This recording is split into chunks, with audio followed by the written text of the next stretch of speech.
In the name of Allah, Your Highness, Your Excellency, distinguished guests, we wish you the best of luck. On behalf of Suwaidi, the General Director of the Center of Strategic Studies, I welcome you today in our annual conference, Abu Dhabi Dialogue, Challenges and Opportunities of the 21st Century, which will last for 2 days. We welcome you with the opening speech for Mr. Suwaidi, the Director of the Center, addressed by Mr. Murad Bulushi on behalf of him.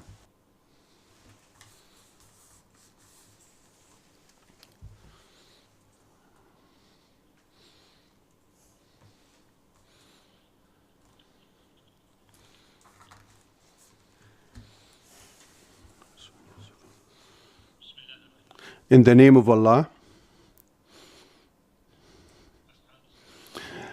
Your Highness, dear distinguished guests, peace be upon you.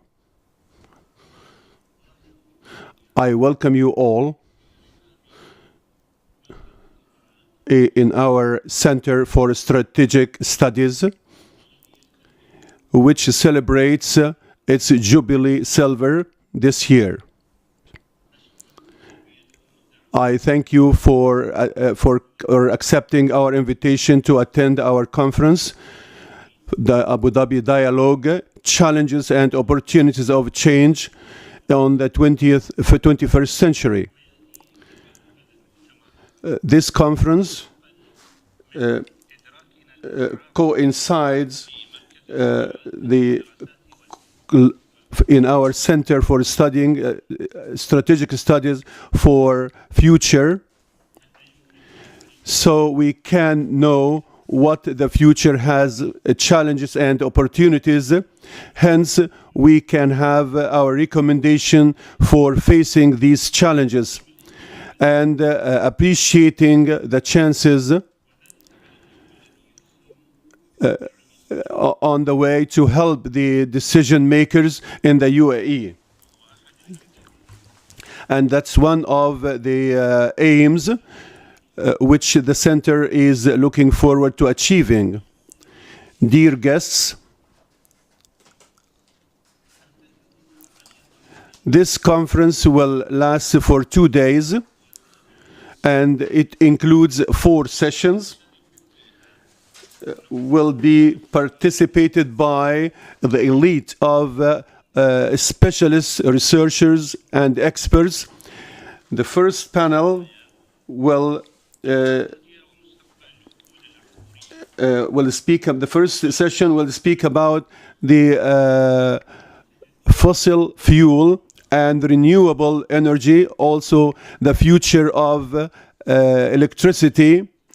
Second session will discuss the issues of technology and changes in the nature of wars, and technology and national security and crisis management through the development of technology. The third session will discuss the industrial strategic and international competitiveness and artificial intelligence and the issue of education in the field of business and strategic industries for sustainability. At last, the fourth session will discuss the new media and its effect on social values and national identity through the international changes and the future of Arabic language. Dear guests, we do care about while preparing the schedule that we discuss the essential issues which form the future of the world. But we don't forget at the same time that to discuss 2 important issues for us in the Arab world. They are the national identity through the international changes, and the issue of change and the future of Arabic language. Because we know that what the national identities are exposed to a lot of things, a lot of challenges now. We do need to exert efforts to keep our national identity, to make sure they are strong and solid. And the UAE is working hard through different initiatives and continual issued by our wise leadership to enhance our national identity, to face the big dangers which endanger our Arabic language, which is our pillar in our culture and civilization issue. The Center for Strategic and Research is coping these efforts through different challenges, whether in the service of society or preparing studies and researches which are strategic and in the making of decisions. Dear guests, the fast developments which we face today impose on us that we should be ready earlier in order to be able to deal with, through effective strategy, with what challenges and opportunities the future has for us. I am confident that this conference, with different axes, with the elite speakers and those who are participating, and the topic issued here, it will offer deep views and vision to face the challenge of the future and appreciate the opportunities which will be provided. At last, it gives me pleasure to welcome you again in the UAE here, and I wish you the best of luck. Wishing you to have a nice stay in our beloved country. Peace be upon you.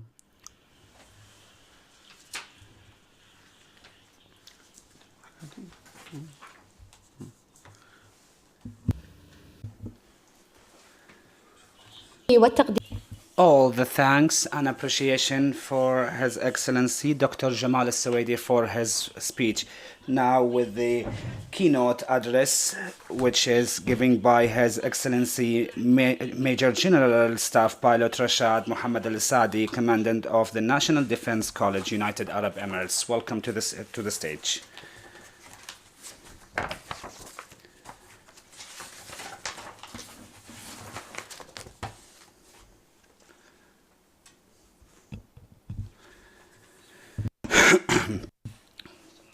Peace be upon to you.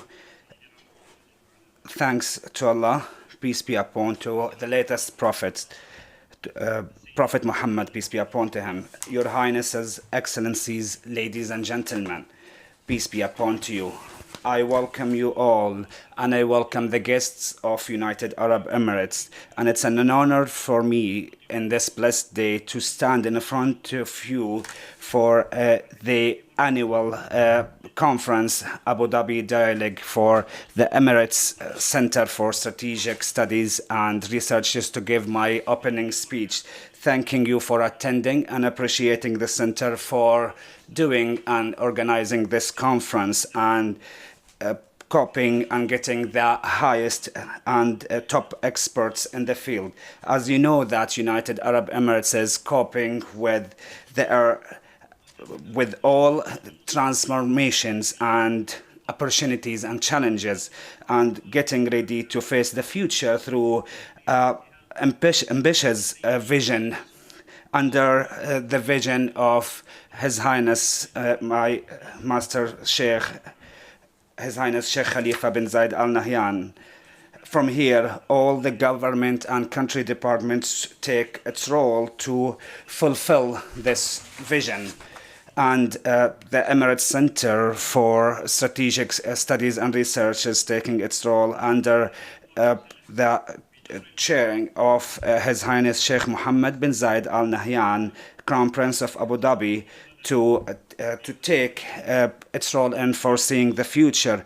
This conference comes to take varieties and discuss these varieties of issues about the indicators that require us to review and edit policies and strategic plans, which requires analyzing the environment, strategic environments with the financial and human resources through plans and global competitions, that also through using mechanisms of strategies and new ways and innovative ways. And this is in different trends, and to get into the aims and also to fulfill the change that is required by everyone.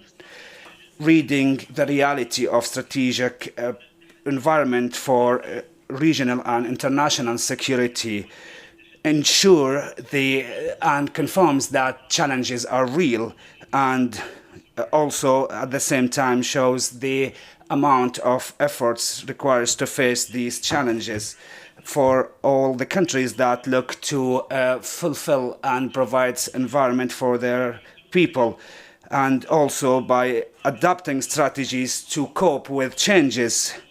These countries are able to, for these countries who will be able to target the risks and face emergencies and manage the crises. Dear audience,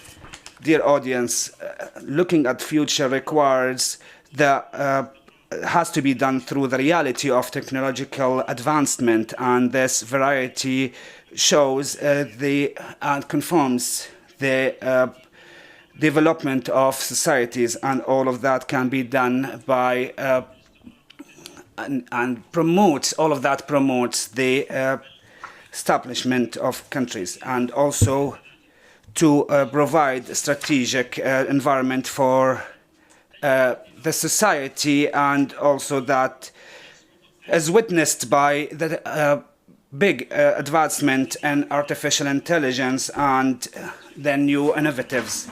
And the national security comes to be the top priority for countries, and the last years shows accidents and internal security threats that is extremely risky for the countries, and it led to devastating for some countries, and mass destruction for some of other countries, and also instability for the security, and also disrupt the structure of countries. And if we look at the natural disasters which leads to economic and social effects, and also destruction for the infrastructure, and this will lead to affecting the population of countries, and also dislocating and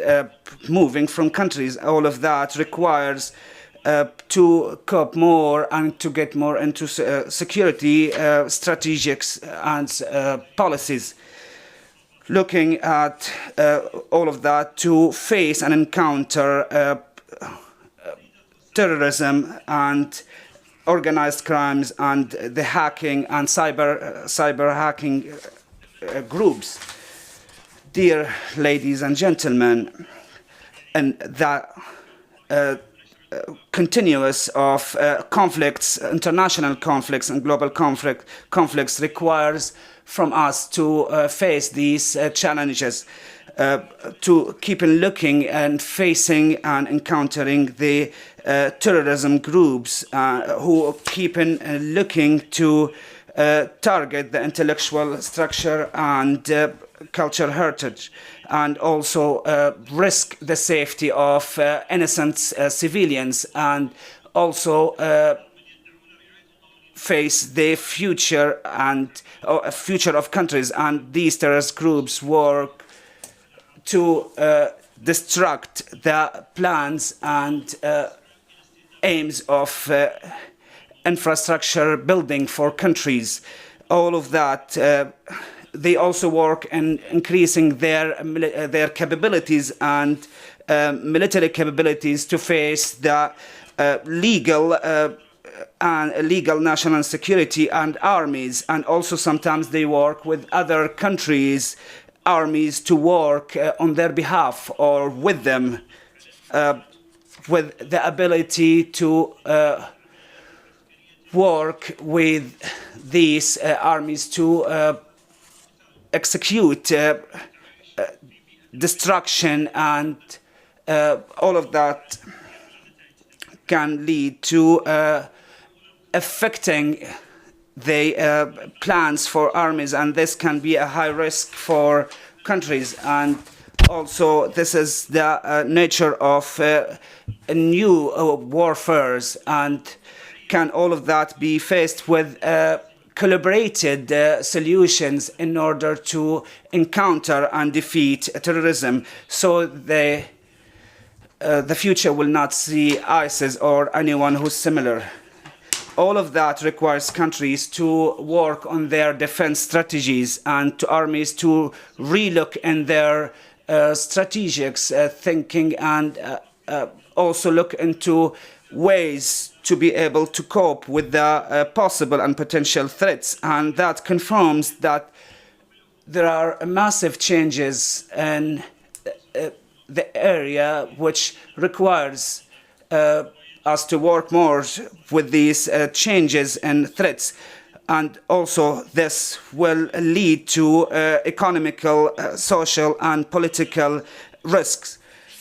Dear audience, ladies and gentlemen, when it comes to sustainable and economical strategies and environment, food and energy security, we need to do a very and you need to have a very good understanding of the strategic environment, analyzing and evaluating in a very specific and accurate way to all its factors, and also look to empower the top expert and top experts in the area to predict and foresee the future, which can help the societies and countries to face the new challenges. And also the areas and nationals will keep in look and discuss all of that in both regional and international perspective.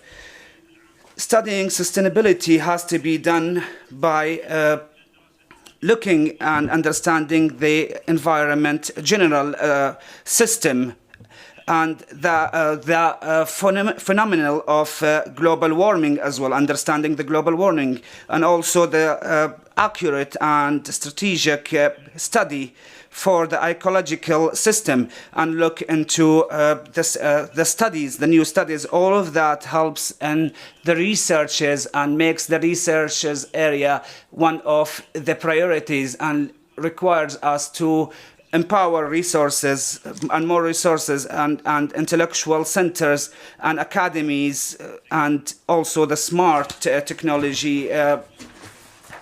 And also to be mentioned that the new challenges and the future challenges is finding the smart equation which fulfill the perfect balance between normal positions and technical and smart and the futures of futures jobs. All of that can help in enhancing security and social and government jobs. Looking at that,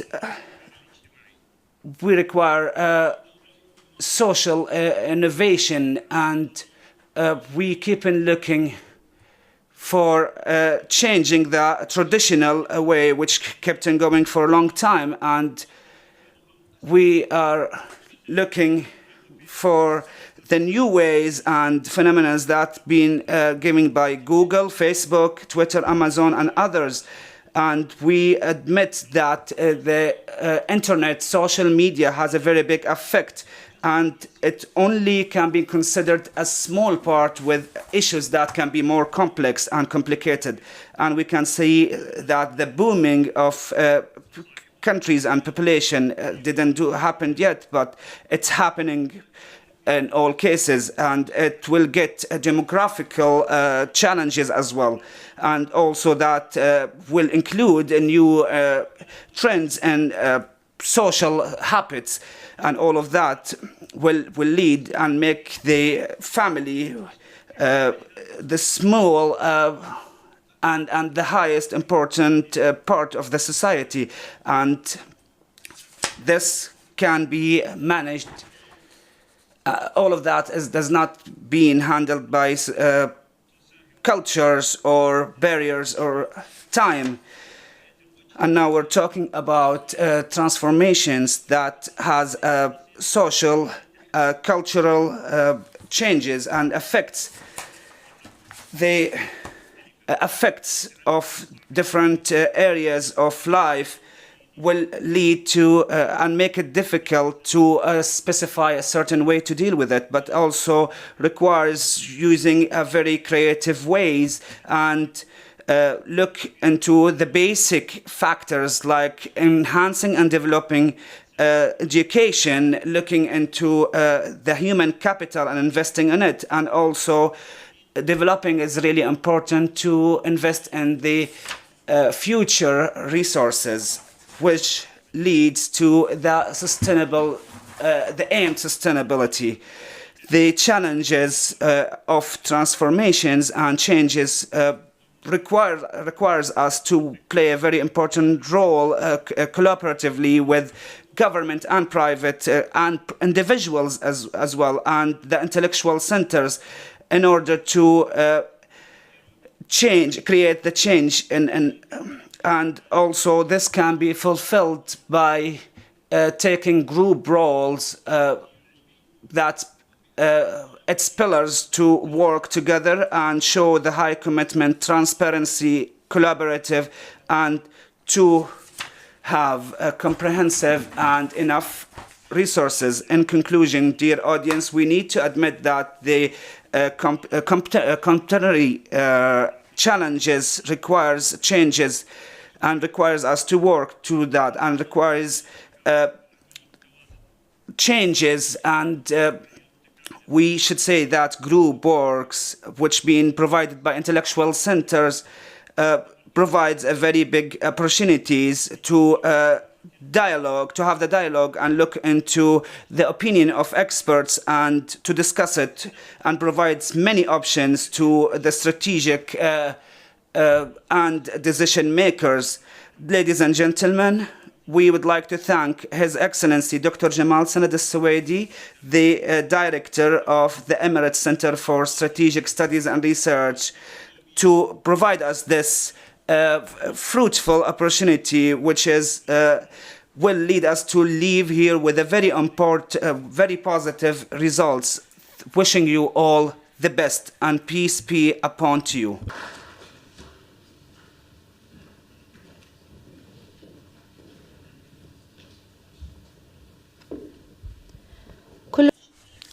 We thank the Commander Rashad Al-Saadi for his speech. Now we have a break for 10 minutes and then we will continue our activities. Now we will start our annual conference for the challenge and opportunities of change. The first panel one, it's chaired by Ibrahim Al-Hajari. Before we start, you will find the agenda close to you. Dr. Al-Hajri.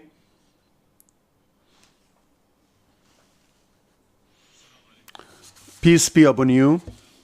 In the name of Allah,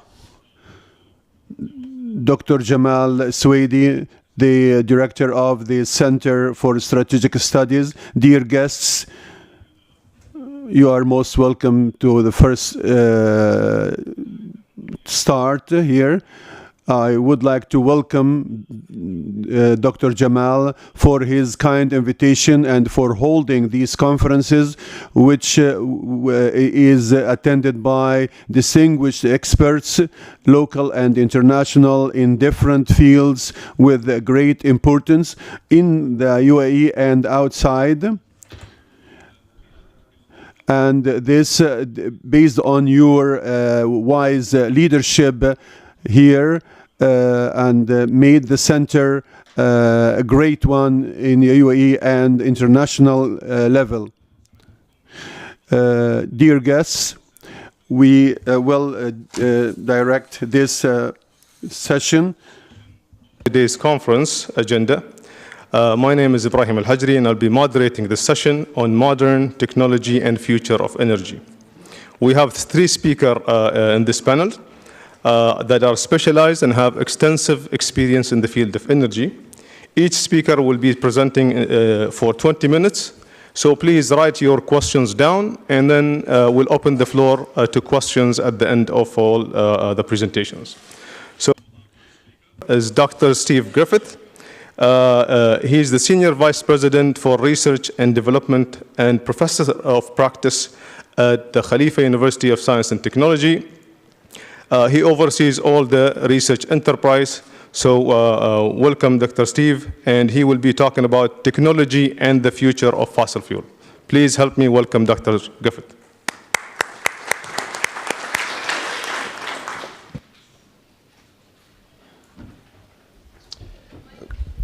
Good morning, ladies, gentlemen, excellencies. It's a pleasure to be here today.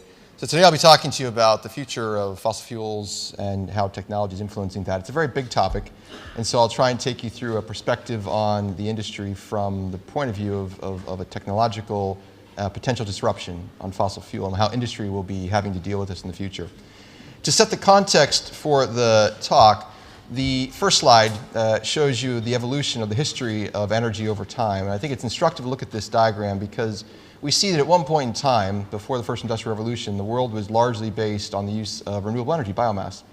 Over time, the sources of energy and the uses of energy became more sophisticated, and we progressed through an energy system that included or continued to include coal and then oil, natural gas, hydropower, nuclear energy, and more recently, the modern renewable energy technologies, which I'll talk about in the talk today.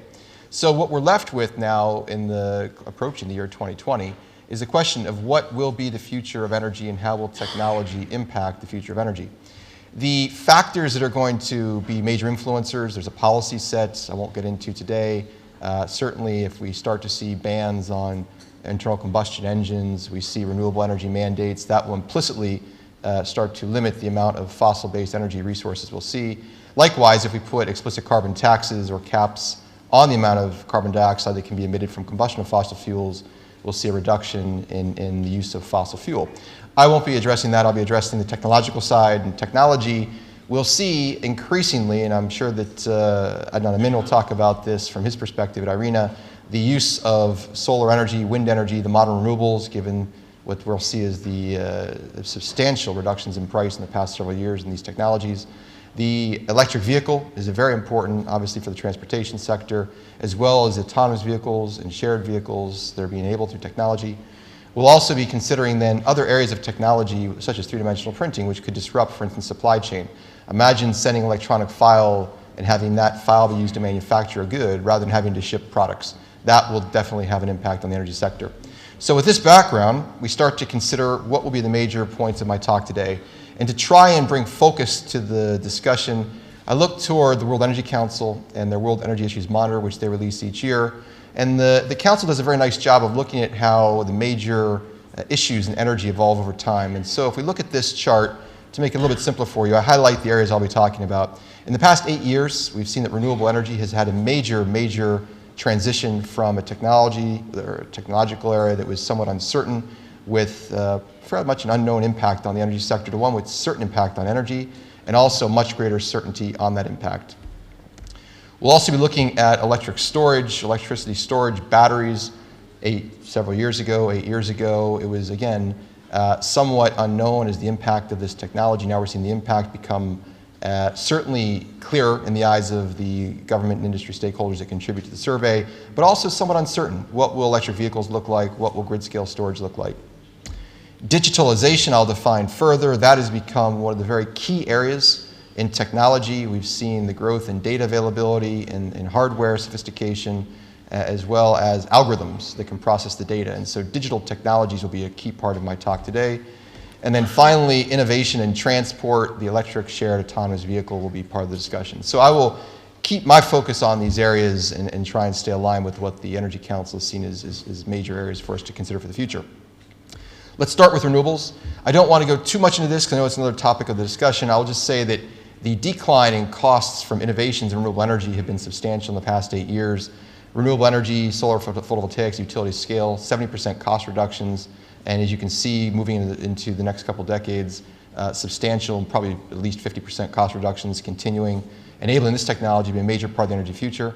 Battery electricity storage, electrochemical storage, again, 80% cost reductions roughly in lithium-ion batteries in the past 8 years, with further price reductions foreseen, all enabling a future where we'll have, for certain, electricity in the renewable form and storage being a greater part of our energy system, as well as the increasing competitiveness of renewable energy in its own right in different geographies and increasing in new geographies over time.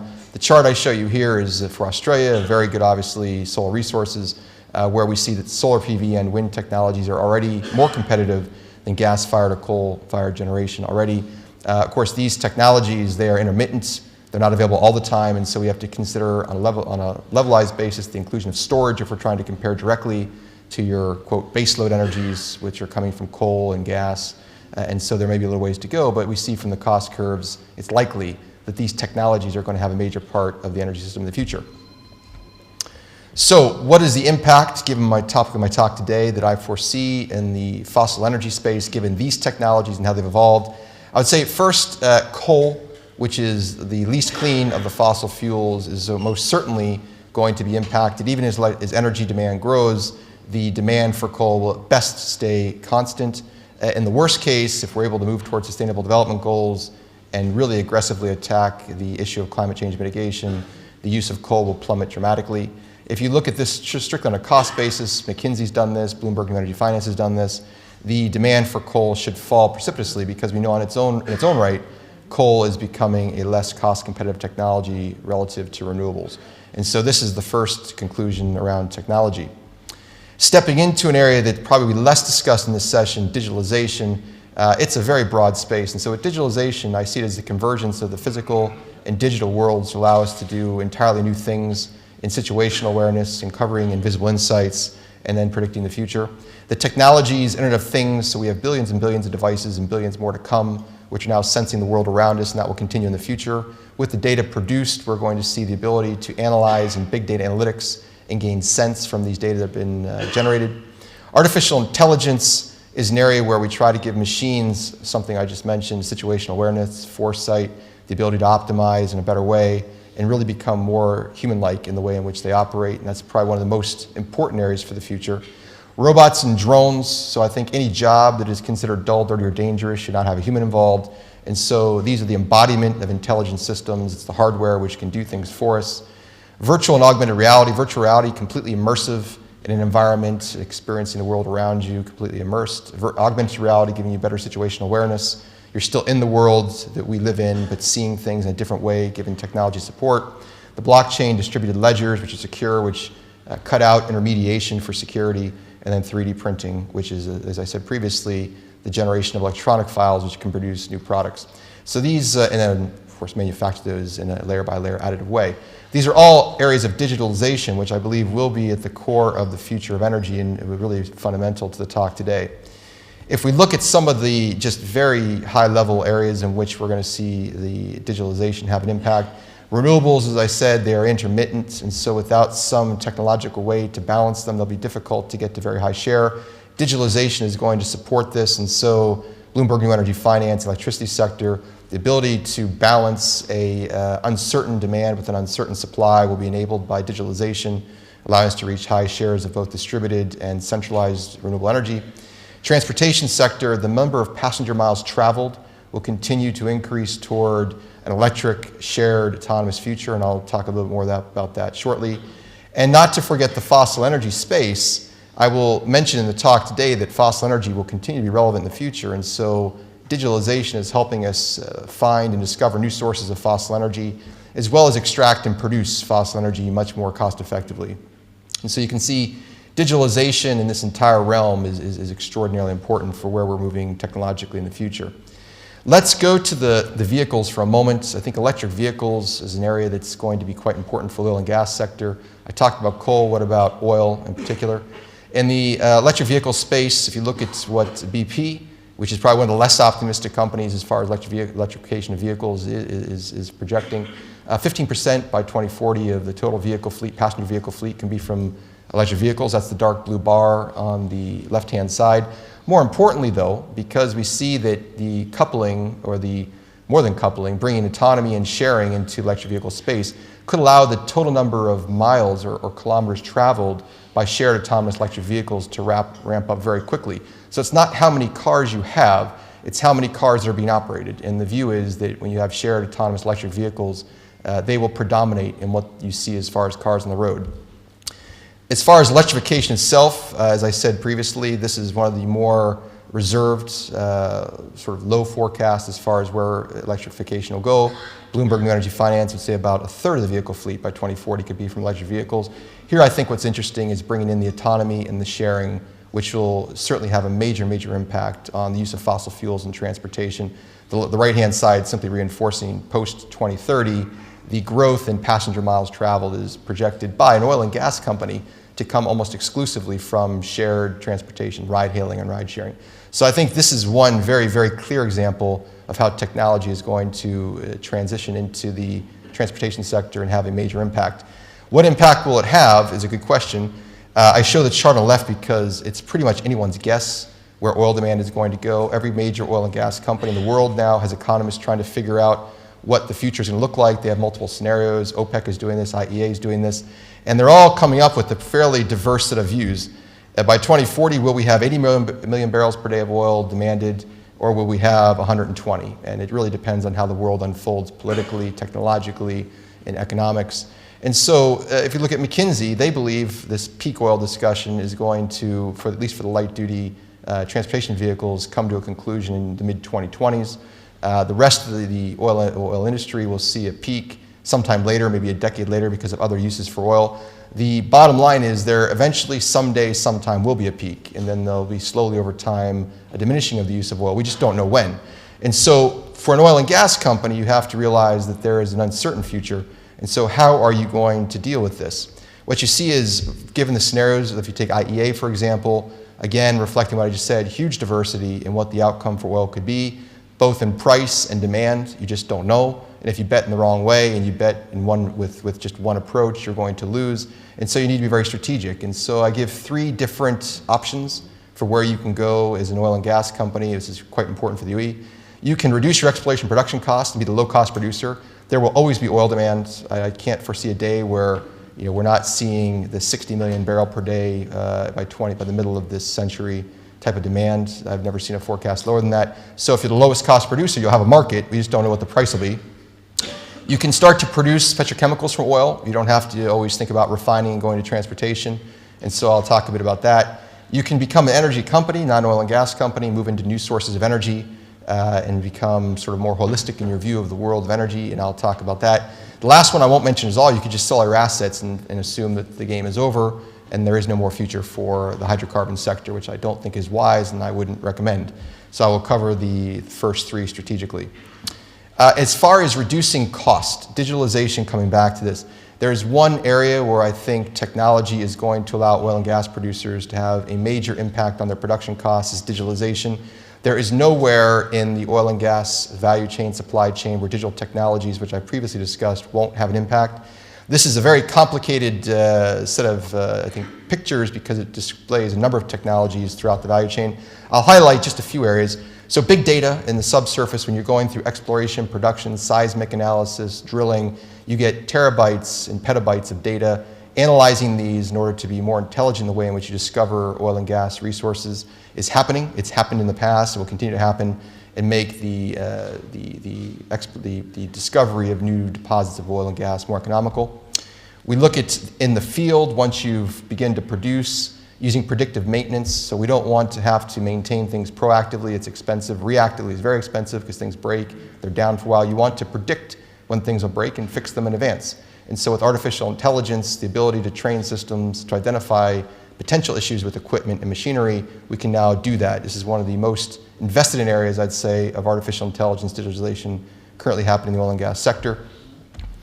I mentioned blockchain. So if you're working with a supply chain and you want to have a secure transaction amongst parties without an intermediary to ensure the security, the blockchain, this distributed ledger technology is being looked at by many companies. ADNOC themselves here in Abu Dhabi is now working with blockchain to see if they can use it in their supply chain. Three-dimensional printing. If you're going to worry about parts breaking, you'd rather not carry expensive inventories. So what if you could have a part produced on demand, on site, when something breaks and have it work robustly without failure? That's the optionality, that's the future, I think, for three-dimensional printing. Giving workers more safety, so if you're wearing, you've probably seen Google Glasses, any type of technology gives you better situational awareness to know what you're doing, when you're working, be safer, be more effective. That's how workers, I think, will become more productive. And then finally, anywhere where we don't really want people involved, dull, dirty, dangerous jobs, you'd like drones and robotics for inspection. That said, the Shell Chief Technology Officer, just a couple weeks ago in The Economist, is just, as I was alluding to what I said in the upstream, at one time a geologist would have to spend weeks looking at data to try and understand where new deposits of oil and gas would be, looking at faults, these types of things. Now, in a few hours with software, this costs about $20. And so, as you can see, there is this move toward digitalization, oil and gas, just in this example upstream, but throughout the entire sector to have major disruption. And so maybe someday, long in the future, the Ubers and the Googles and the Facebooks will start to be the players in this sector more so than the Shells per se.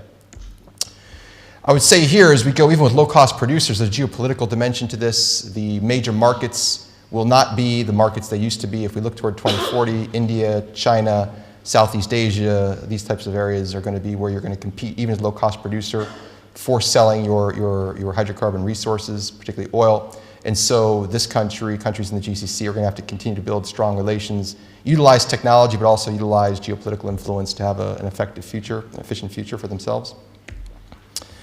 The technological area that I've not touched on yet, but I will touch on now, moving into another area of potential opportunity, is the downstream. You've probably seen the headlines. ADNOC invests $45 billion over 5 years to get into downstream. It makes sense. How to monetize the oil resources.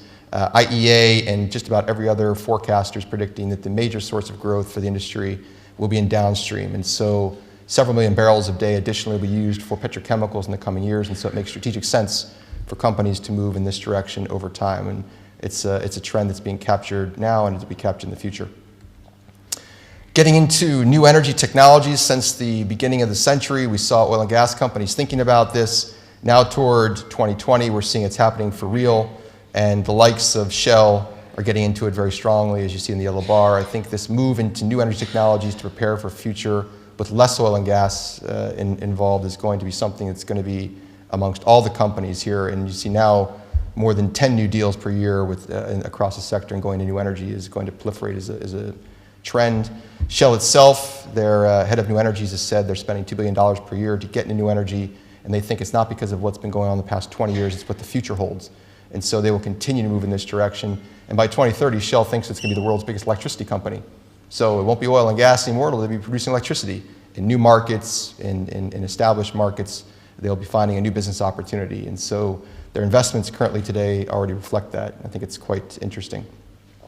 So to conclude, coming back to the original point in this quick overview of where technology is taking the future of fossil, I'd say renewables in the power sector is advancing, it's going to happen.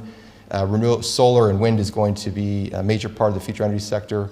Energy storage is going to continue to play a role, and electrification, of course, will support that, and that will come at the expense of coal, as I'll say shortly. Digitalization in power is going to enable very high shares of renewables to be part of our energy system, and that's something I think where we're going to see opportunities in forecasting, more robust forecasts to deal with intermittency and then demand response to try to bring, as I said previously, intermittent supply with intermittent demand into balance. Digitalization, transportation, electrification, sharing, autonomy of vehicles is going to be the key discussion point, I think, for the next few decades. It won't go without quite a bit of discussion, and certainly in this country, given the key need for oil in the economy. And then digitalization oil and gas sector actually will enable oil and gas to be more cost effective in the future. So it's sort of two faces to where digitalization can impact the energy sector. Finally, in fossil fuels in the power sector, I'd say coal is going to decline, natural gas less so because it is cleaner and there are other uses for it. Transportation is more uncertain. Light-duty vehicles, I think, will almost entirely be electrified at some point. Long-haul, larger vehicles, airlines, for instance, shipping, maybe less so given the challenges of batteries for those different forms of transportation. Industry, petrochemicals is going to increase substantially, as they've seen. And finally, in the concluding point, hydrocarbon-producing countries such as the UAE are going to strategically evolve along with international oil companies, looking at geopolitics if they're going to try and be low-cost producers selling to new markets, or moving into petrochemicals and new energy technologies in the future, potentially renewables. So with that, thank you for your attention, and I will be happy to talk with you in your question and answer session. Thank you.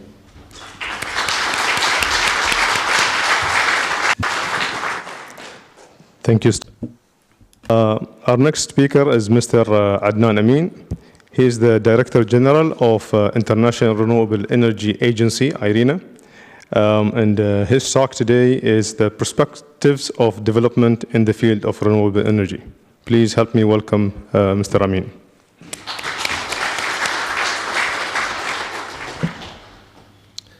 Assalamu alaikum, Your Excellencies, ladies and gentlemen.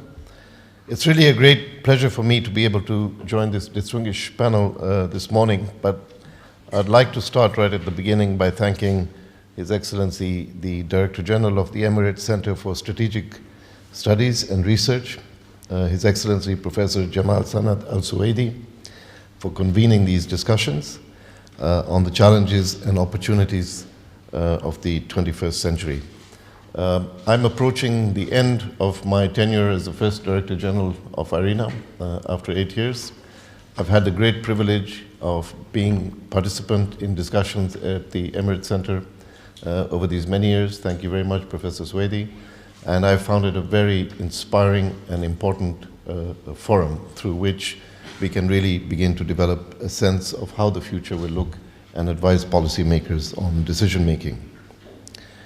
But in these last 8 years, I've come to the conclusion that we are currently in the midst of a global energy transformation that presents one of the biggest opportunities of this century for moving our world onto a sustainable growth path in the context of climate change.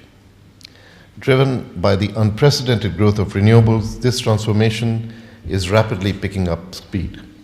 In 2017 alone, 168 gigawatts of additional renewable energy power capacity was installed globally, representing 70% of all new capacity and more than double that of fossil fuels. And this is a continuation of a trend that has been happening over the last 8 years. So in the power sector, as Steve was saying, the domination of renewables is very, very evident. But this has mainly been due to the continuous cost reductions and a strengthening business case for renewable power generation, and renewables have become a mainstream energy source to meet growing demand and power sustainable growth. The cost of electricity from solar PV fell by almost 75% in the years between 2009 and 2018, and the cost of onshore wind electricity has dropped by almost 22% during the same period. IRENA analysis estimates that by next year, renewables will be the cheapest option for power generation in most parts of the world, especially as dynamic innovation processes begin to provide new solutions, and Steve touched on many of the technology solutions that we're seeing emerging. As a result, countries around the world are starting to grasp the full potential of renewable energy, and the impact is now becoming evident worldwide. But we also need to understand that this fast-moving energy transition is much more than just a shift from one energy source to another. Rather, it entails profound changes with implications for economic, social, and political systems. And I want to underline here that this includes geopolitics, and I think it's very appropriate that in the Emirates Center for Strategic Studies we discuss the geopolitical implications of the energy transition we're seeing. In the past, I often attended many discussions at international conferences that discussed energy security, but these remain firmly centered on the geopolitics of oil and gas. It was about pipelines, security of supply, prices, and the game-changing element of renewable energy development was never factored into these discussions. So I thought, as the world of energy begins to change, this is a major gap. So in response, I took the initiative to establish a global commission to develop a multidisciplinary independent analysis of the geopolitical implications of the energy transformation which is being driven by renewables. The commission was composed of a diverse group of thought leaders from different regions. It encompassed former ministers of energy, environment, and foreign affairs, leaders from international organizations, as well as from fossil fuel companies. The support of the government of the United Arab Emirates, along with that of Norway and Germany, were critical to the success of this commission in the year that it undertook its work. The report that came out of this process highlights that the energy transformation will change the relative positions of states, resulting in the emergence of new energy leaders, more diverse energy actors, changed trade relationships, and the creation of new alliances. While overall the potential benefits of the transition clearly outweigh the risks, governments and industry need to reconsider their vision and positioning for this new and rapidly changing world. Under such circumstances, it is critical for fossil fuel exporters to reinvent their economies and to be less reliant on fossil fuels in the future. And I'm really inspired by the example of the UAE in this regard over the years that have been here. And I remember vividly a speech by His Highness Sheikh Mohammed bin Zayed a few years ago at the World Government Summit, when he said, "How should we feel the day we export our last barrel of oil?" And the vision that he outlined of how Abu Dhabi and the UAE are diversifying their economy was really a lesson for many fossil fuel exporters for the future. So in this regard, we see positive developments in oil and gas producing countries in the Gulf region in general. By harnessing their renewable energy potential, these countries today have a huge opportunity to reverse the social, economic, and political risks posed by their oil dependence while creating a more sustainable economic future for their people. IRENA's recent report on regional market analysis for the GCC for 2019, launched 2 months ago, analyzes the progress that has been made in the establishment of enabling policy, regulatory, and investment frameworks in the Gulf countries, and offers an outlook for renewables deployment in the region. The report highlights the forward-looking vision and leadership of the UAE, which has been a catalyst for transition in this region.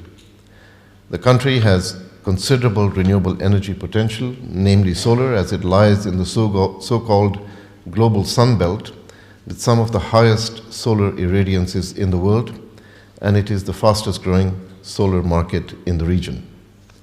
In 2017, UAE launched its Energy Strategy 2050, under which it aims to generate 44% of its power from clean energy by 2050, cut carbon emissions by 70%, and improve energy efficiency by 40%. When I go to conferences in Europe, and European countries consider themselves very advanced in meeting climate goals, when you talk about the goals and the strategy of the UAE, which is an oil-producing country, most people are completely unaware and taken by surprise, but they need to understand how this change is happening. With such ambitious plans, the UAE currently hosts close to 79% of installed solar PV capacity in the Gulf and has managed to attract some of the lowest costs for solar PV projects without offering subsidies. A remarkable milestone. Well-designed auction schemes have contributed significantly to the cost reduction for renewables in the UAE. This is particularly true for solar PV and concentrated solar power technologies, which have set record low prices over the last 3 years. In late 2018, a record low price of $2.4 a kilowatt hour was awarded for the 250 megawatt solar PV project for phase 4 of the Sheikh Mohammed bin Rashid Al Maktoum solar park in Dubai. The 700 megawatt CSP, concentrated solar for the phase 4 of the park, achieved a world record low price of $7.3 a kilowatt hour with storage. Just across the border in January, Abu Dhabi's own Masdar won the contract for the 400 megawatt wind farm in Saudi Arabia for a record low price of $2.13 a kilowatt hour. These are the kind of developments that Steve also mentioned in terms of cost reductions that we are seeing, which are going to dramatically change the future of energy. And such cost declines have made renewables the cheapest source of electricity for new projects in the UAE, but also in the entire Gulf region. In the near term, we forecast that the region will see major acceleration in renewables deployment, led by the UAE, Oman, and Kuwait. A total of nearly 7 gigawatts of new power generation capacity from renewables is planned to come online by the early 2020s in the next couple of years, and 3.14 gigawatts of this capacity is planned for the UAE alone. Additionally, there is a growing momentum to harness the region's wind energy potential, particularly in Kuwait, Oman, and Saudi Arabia. Renewables will also deliver social, economic, and environmental objectives. IRENA's analysis, undertaken on behalf of the G20, shows that by harnessing renewable resources, the Gulf countries will add 220,000 new jobs through 2030, 45% of which will be in the UAE. As renewables markets mature, the share of jobs in local manufacturing segments will also increase, along with the creation of local value chains. Larger markets such as Saudi Arabia and the UAE in particular could create an enabling environment through policies and dedicated efforts. Such targeted measures would include policies to support enhanced capacities along the supply chain and additional education and training policies to ensure a well-trained and capable workforce to support this transition. The environmental benefits of renewables are a principal driver for their adoption. IRENA's analysis shows that renewable energy and energy efficiency combined can deliver 90% of the energy-related emission reductions needed to realize the climate objectives of the Paris Agreement. The Gulf countries, by achieving their renewable energy targets, would also reduce water withdrawal for power production and associated fuel extraction by 11.5 trillion liters in 2030. This is particularly important given the water-stressed nature of the region. As we face the immense challenges posed by climate change, we need to mobilize collective global action to meet the objectives of the Paris Agreement. And the UAE is positioning itself at the center of the global climate discussions this year by hosting the preparatory meeting of the 2019 UN Climate Summit. It will gather the 9 coalitions established as part of the preparation of the summit in a stock-taking meeting in Abu Dhabi in June to identify the actions, partnerships that can be presented at the summit. The Geopolitics Commission's report also highlights the important role of innovation, which will have an increasing impact on the geopolitical standing of countries. Since renewables are available in almost all countries, efforts to secure resources will become a secondary question to how to make use of them. This means that there will be a move from a competition for resources, natural resources, to a race for innovation. Digitalization, big data, blockchain technologies, and the application of artificial intelligence in the energy sector will further catalyze these developments. And the diagram that Steve showed with the flow of technological innovations will be central to how the future of energy will evolve. Mr. Amin, you have 1 minute to close. So, having said all of that, I wanted to say a few personal remarks, which is that the experience of living in the UAE over the last 8 years has been a remarkable experience. I came here from New York, I didn't know the UAE, and working in the field of sustainability and energy, seeing the strategic thinking about the energy transformation that characterizes how energy policy in the UAE is shaping up provides a very positive example for the future and positions the country to be able to take advantage of its wealth in a much more sustainable manner in the future. Thank you very much. Thank you. Last but not least, we have our third speaker, Dr. Ahmed Al-Durra. He is an associate professor in electrical and computer engineering at the Khalifa University of Science and Technology.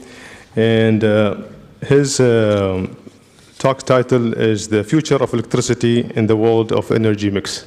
Welcome, Dr. Ahmed.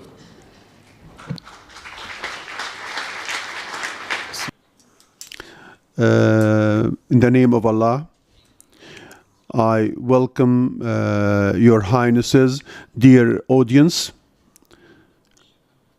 I would like to thank Dr. Swady and all those who work in the center for the wonderful organization.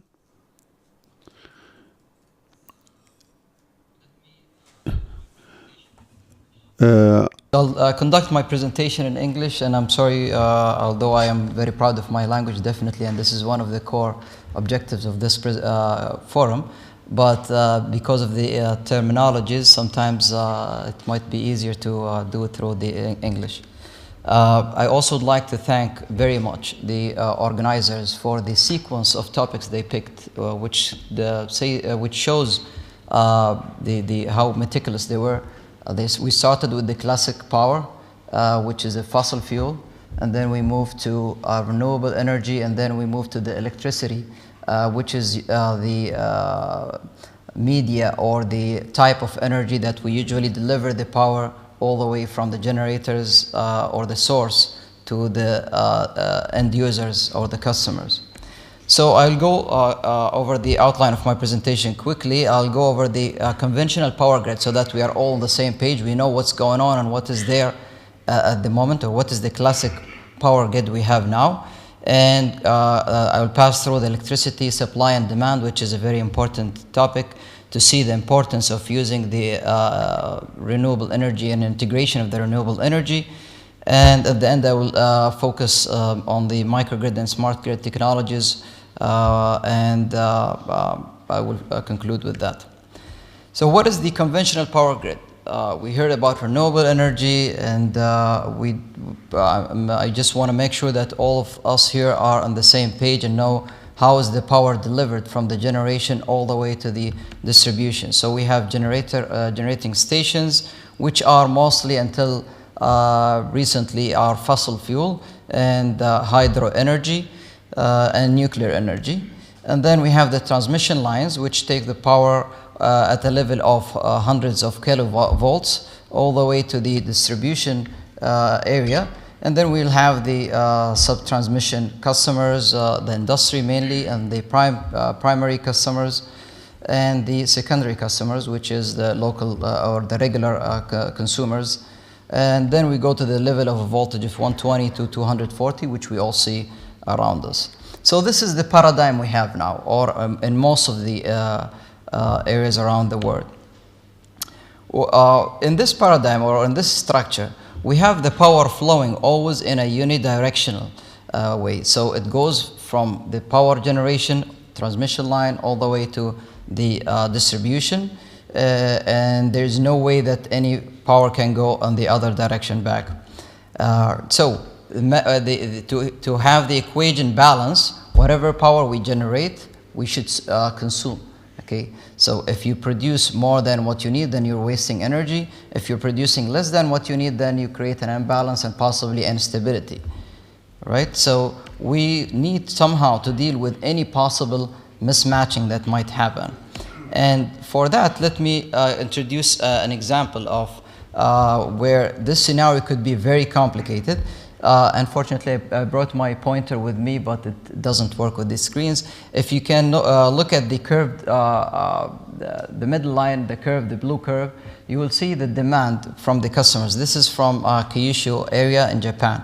And in Kyushu, they have different source of energy. They have the solar PV, they have the hydro, thermal, and the nuclear also. So as you can see, the demand change through the day. So this is within one day, and you can see that the demand reach the peak in the morning when people go to the work, and then it peaks again when people comes back from work at around 7 to 8 p.m. So PV solar provide us with the maximum energy during the middle of the day. And what we can do here, because we have a more of an advanced network in Kyushu, they can store the excess power they generate in a pumped hydro, and then they can utilize the excess power, as you can see, during the peak time. They can use it to lessen the dependency on the fossil fuel energy, which is usually more expensive.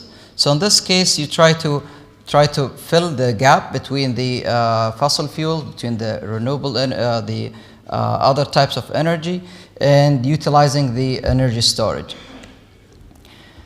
So the idea here is that we would like to reverse the paradigm. We would like the renewable energy, in fact, to supply us with the most of the energy we need, and then we use this thermal generation to fill the gap between the renewable energy generated and the demanded energy from the end customer or the consumers.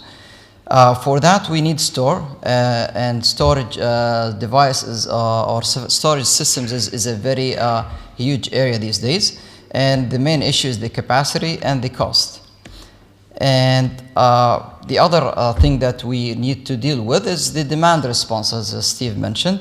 So we need to know, or we need to in an intelligent way, deal with the demand and try to shift it if possible. Try to shave the curve of the demand so that it fits to the best possible way the generated power. So for that, we need to we need to create some incentives. We need to use electric vehicles, and this is a vast area, as also again Steve mentioned, and definitely smart grid. I'll focus on smart grid in this speech. But before I go on, I know that Adnan already mentioned a lot, pointed out a lot of these statistics about renewable energy. What I want to highlight here is that solar energy and wind energy is the most increasing, I would say, rapidly increasing energy compared to the others.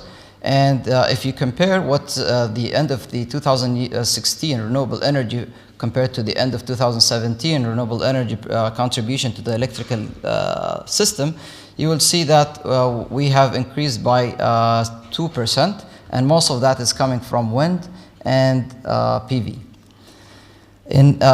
Just to give you a glimpse of what we have, although again Adnan I think mentioned that, so quickly we have Shams 1 in Abu Dhabi here, which is the largest renewable energy project operating in the Middle East with 100 megawatt capacity.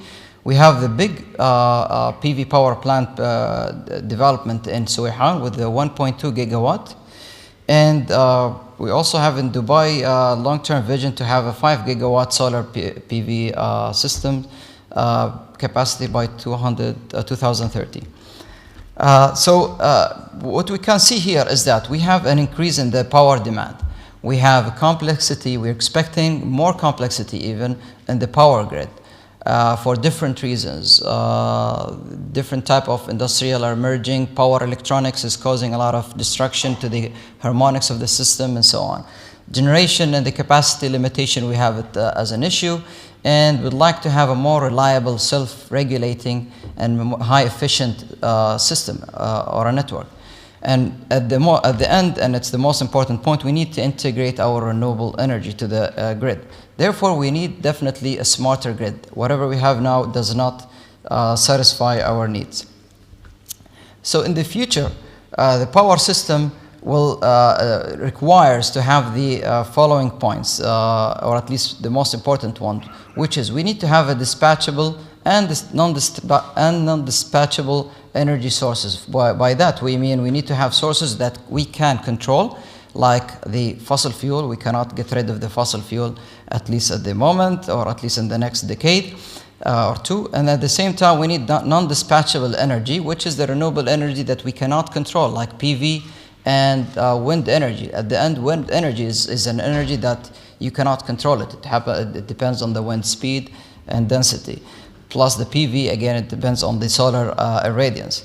At the same time, we will need to also start to utilize the direct current, not only AC. Now, almost the majority of the network is AC network. Definitely we'll need to utilize the DC, and that will save a lot of cost for us, especially that most of the renewable energy systems are based on DC current.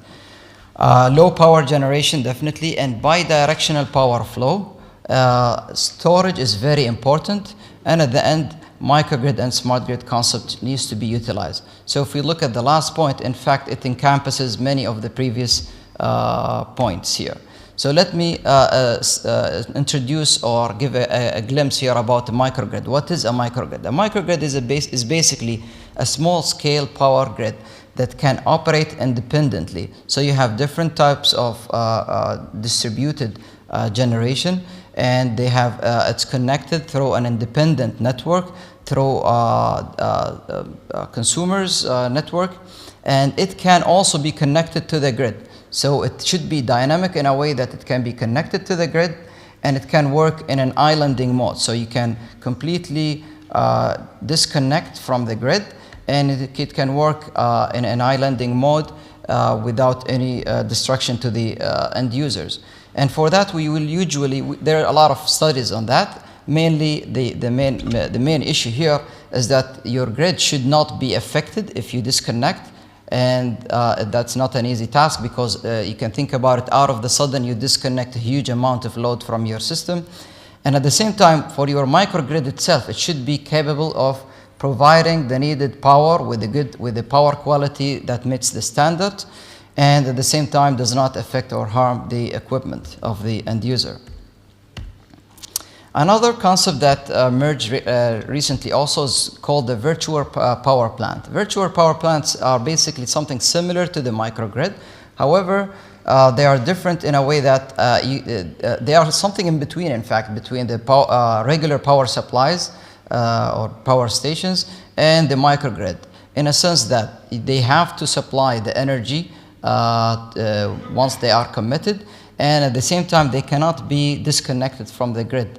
And they cannot work in an islanding mode. So it is somewhat in between microgrid and regular power plants.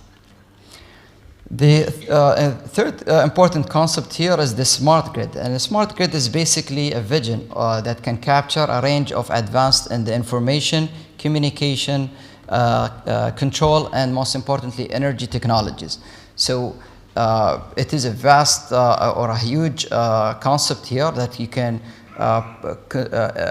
that encompasses sensors, encompasses technologies that deals with communication, control, and energy. There is another concept emerged recently called the energy internet also, which is basically a mimic of the internet. At the end of the internet is a way to share information. And the concept here is that can we reach to a point where we can share energy? Okay. We can in fact merge the two concepts, smart grid and microgrid, together if we can utilize the intelligence that we have in these devices used in the smart grid in a microgrid structure.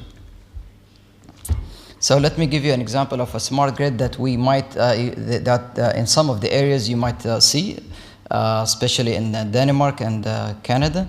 A smart grid that you can see nowadays is basically centralized. So there is usually a main central controller that deals with all the sub-controllers in different areas. And this is causing an issue because it limits your flexibility, it causes some issues to the communication system.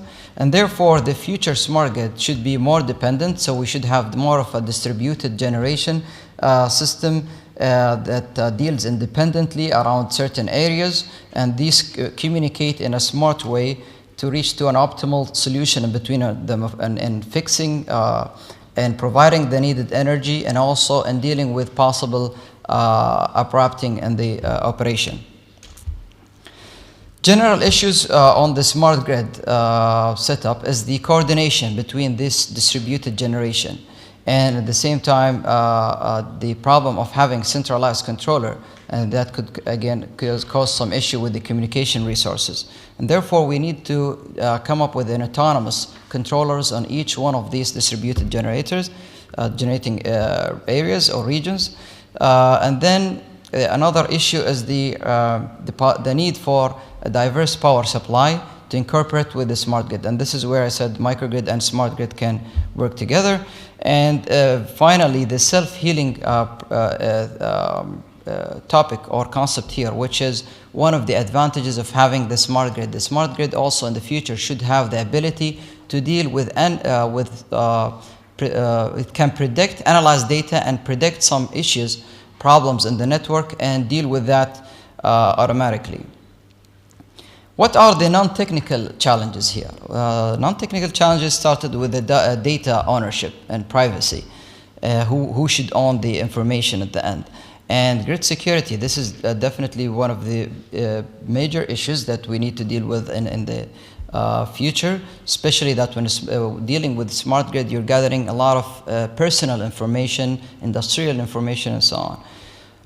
Control of the distributed resources will be a problem also, and who owns and who have the right to control these.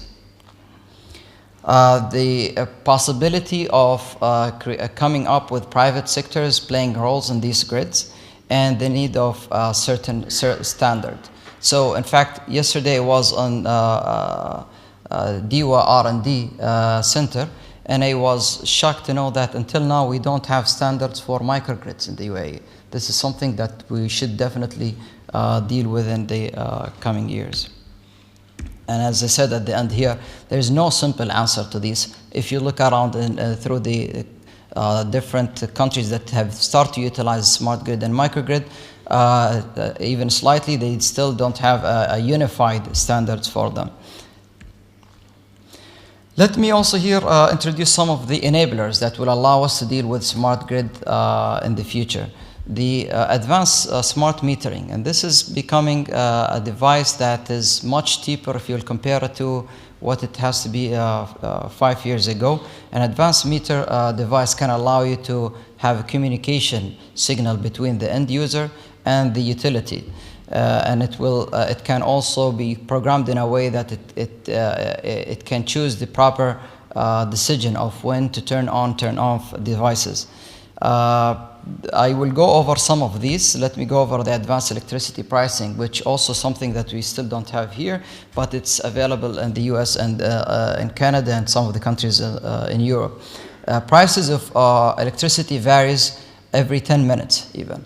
Okay, so with that, knowing this and predicting the possible change in the price, you can use this information to intelligently store the energy or utilize it if you have a storage device, for example. And this is one of the major contribution that we expect to see from the electric vehicles.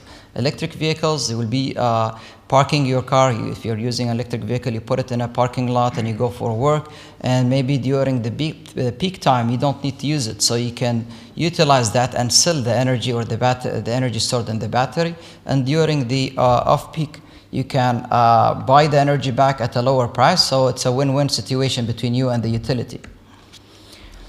The nowcasting and forecasting capabilities that we're getting nowadays because of the huge improvement in the data analytic devices will play a great role also in the smart grid concept. Smart inverters also can help us a lot in dealing with the grid monitoring and voltage frequency event right through, so it will improve the stability of the system. And finally here, the distributed, the energy storage systems.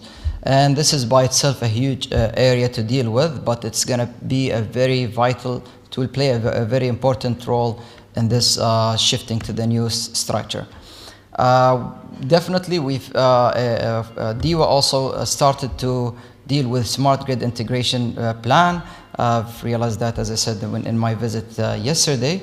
And there is a tendency of also of building smart grid station. So at the end, the future power grid will look completely different than the way we look at it these days. So you can compare the change that happened to the communication during the last 20 years. Same thing will happen, but this time to the power grid and the electrical distribution system in the next decade or two. By that, I would like to thank you for your patience, and we'll have a discussion at the end.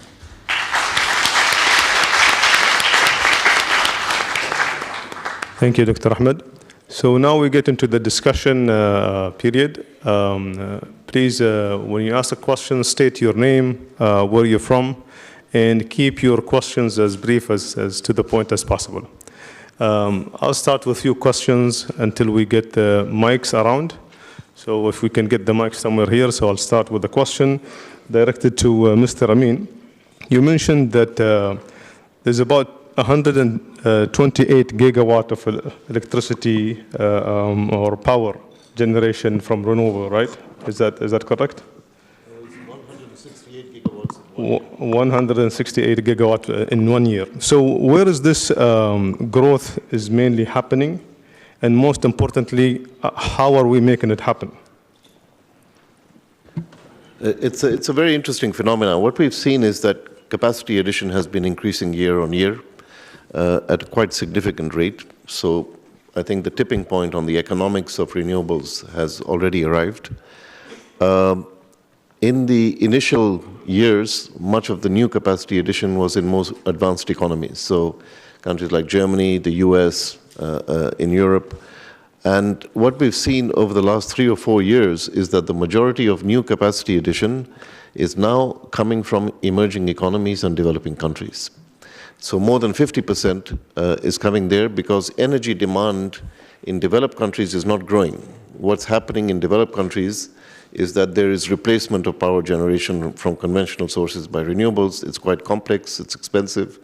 Developing countries, fast-growing economies and populations, rising energy demand means that much of the new capacity addition is happening there. And you know, if you look at some of the emerging markets, China, for example, in 1 year, added 53 gigawatts of solar PV capacity in 2016. India has targets of almost 200 gigawatts of renewable power by 2025. The interesting thing is that this has started to happen in Latin America, Asia, and Africa also. And we're seeing,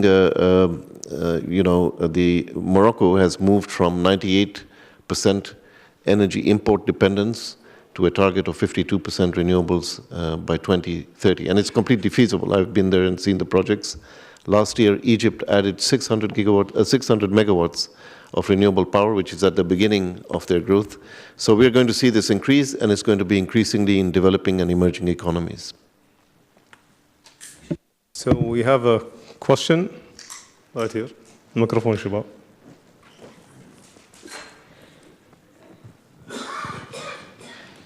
Well, I'm Nathan Toronto from the National Defense College. My question is for Dr. Ahmed. About the physical limitations of power grids.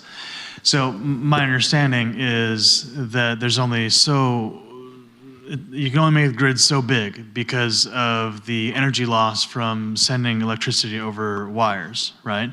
So my question is, what is the possibility of taking wires out, of using microwave technology or satellites to transfer power over longer distances to increase the efficiency?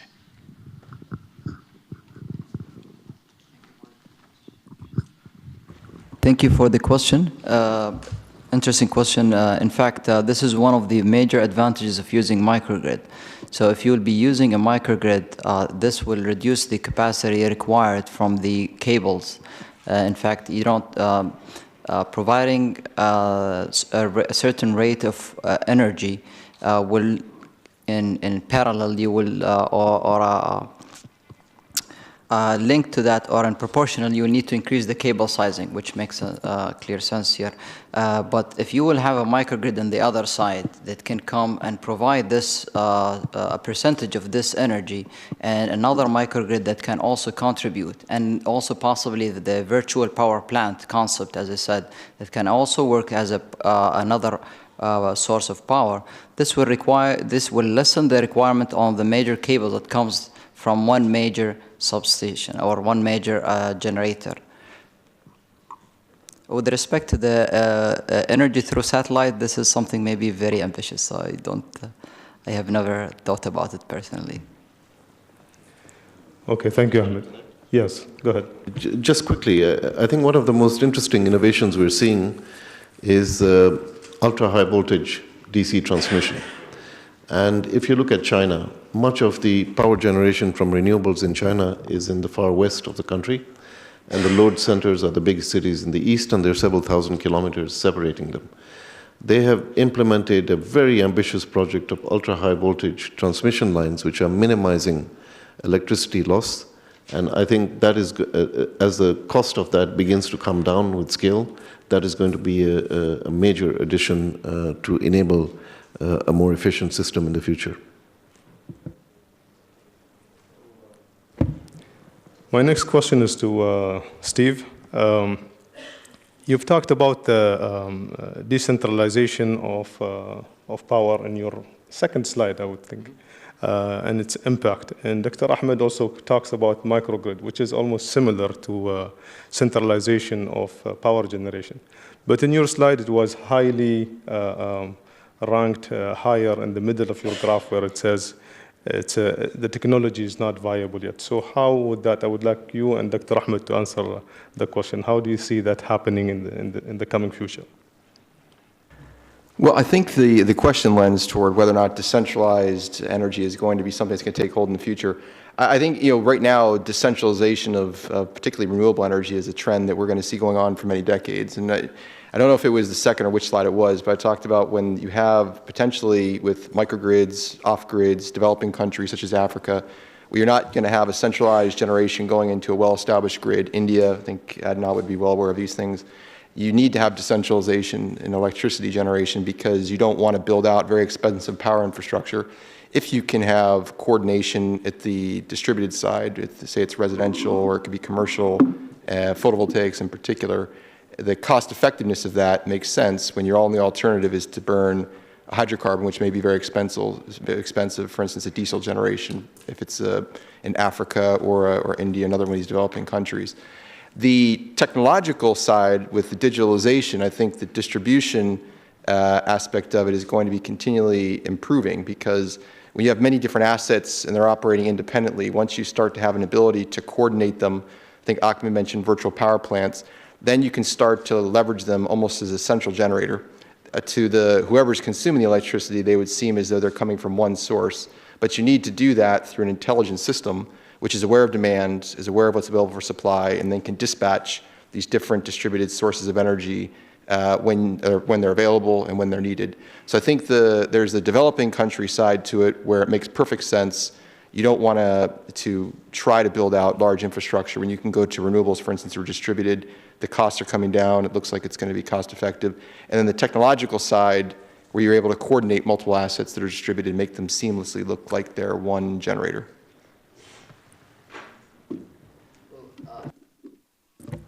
I personally believe that the distribution energy is inevitable. It's going to happen. Depends on when. The issue of having a centralized controller, or let's say authority, definitely I agree with Steve that it will provide the it will be like the monitoring authority, or it will provide the stability whenever it's needed. But if we look at the other enablers, like the storage elements, by the way, this will play a great role in enabling, in fact, the distribution.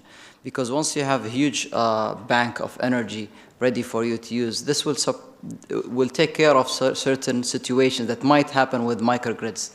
We cannot say that microgrids can sustain by itself, definitely. It has a lot of advantages, and again, you can have the same argument of, do we support blockchain or not, to some degree, okay? Should we have a centralized authority always that deals and control and make sure that the system is always stable? Okay, thank you.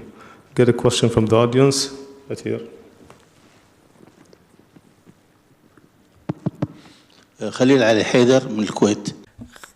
Khalil Ali Haider from Al-Kuwait. I think one of the ideas and one of the issues here which raise the concerns is the high demand of fossil energy to generate water, and this generates high costs. What are the renewable energy to be able to generate water, and how can we minimize this problem and this issue? And it's linked to another question, which is as obvious. There is an expansion and varieties of demands of the market, and there is a very big shift between Asia and Europe, for instance. China, if we looked at China, it started to look at the full capacity.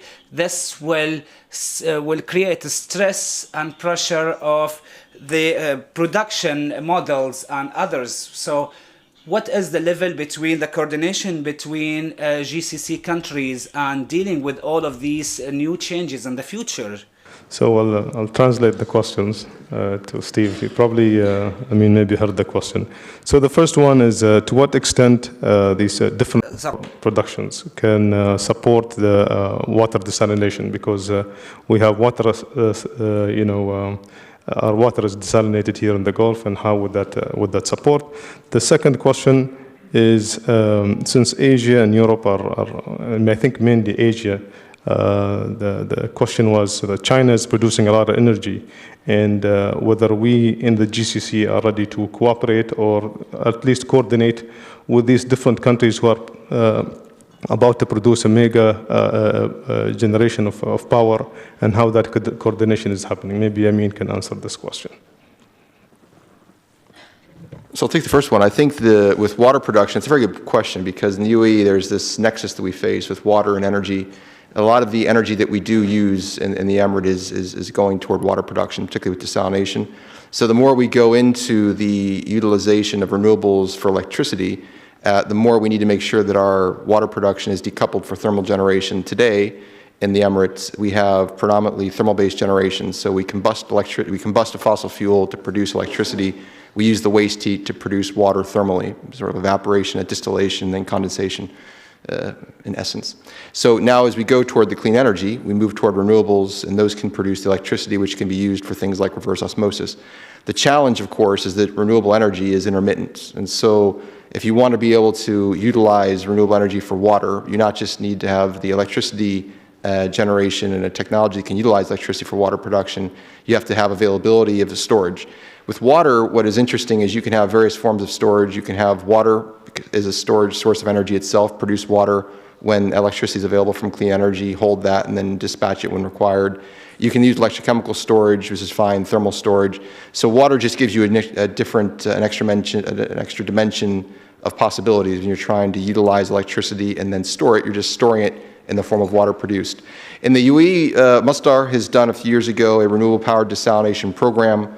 They've shown the viability of using renewable energy, producing electricity, which then can be used to run a very efficient reverse osmosis or whatever membrane-driven, electricity-driven technology may be in order to cost-effectively produce clean water.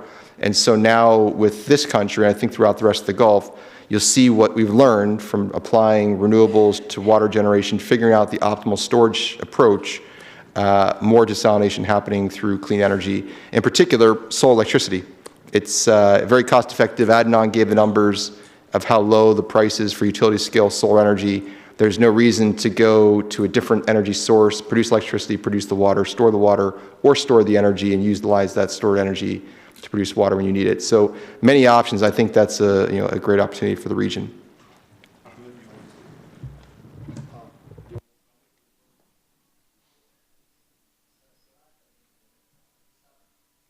Desalination is definitely one of the major issues, and until now, unfortunately, there is no promising, I would say, or a magical answer for that.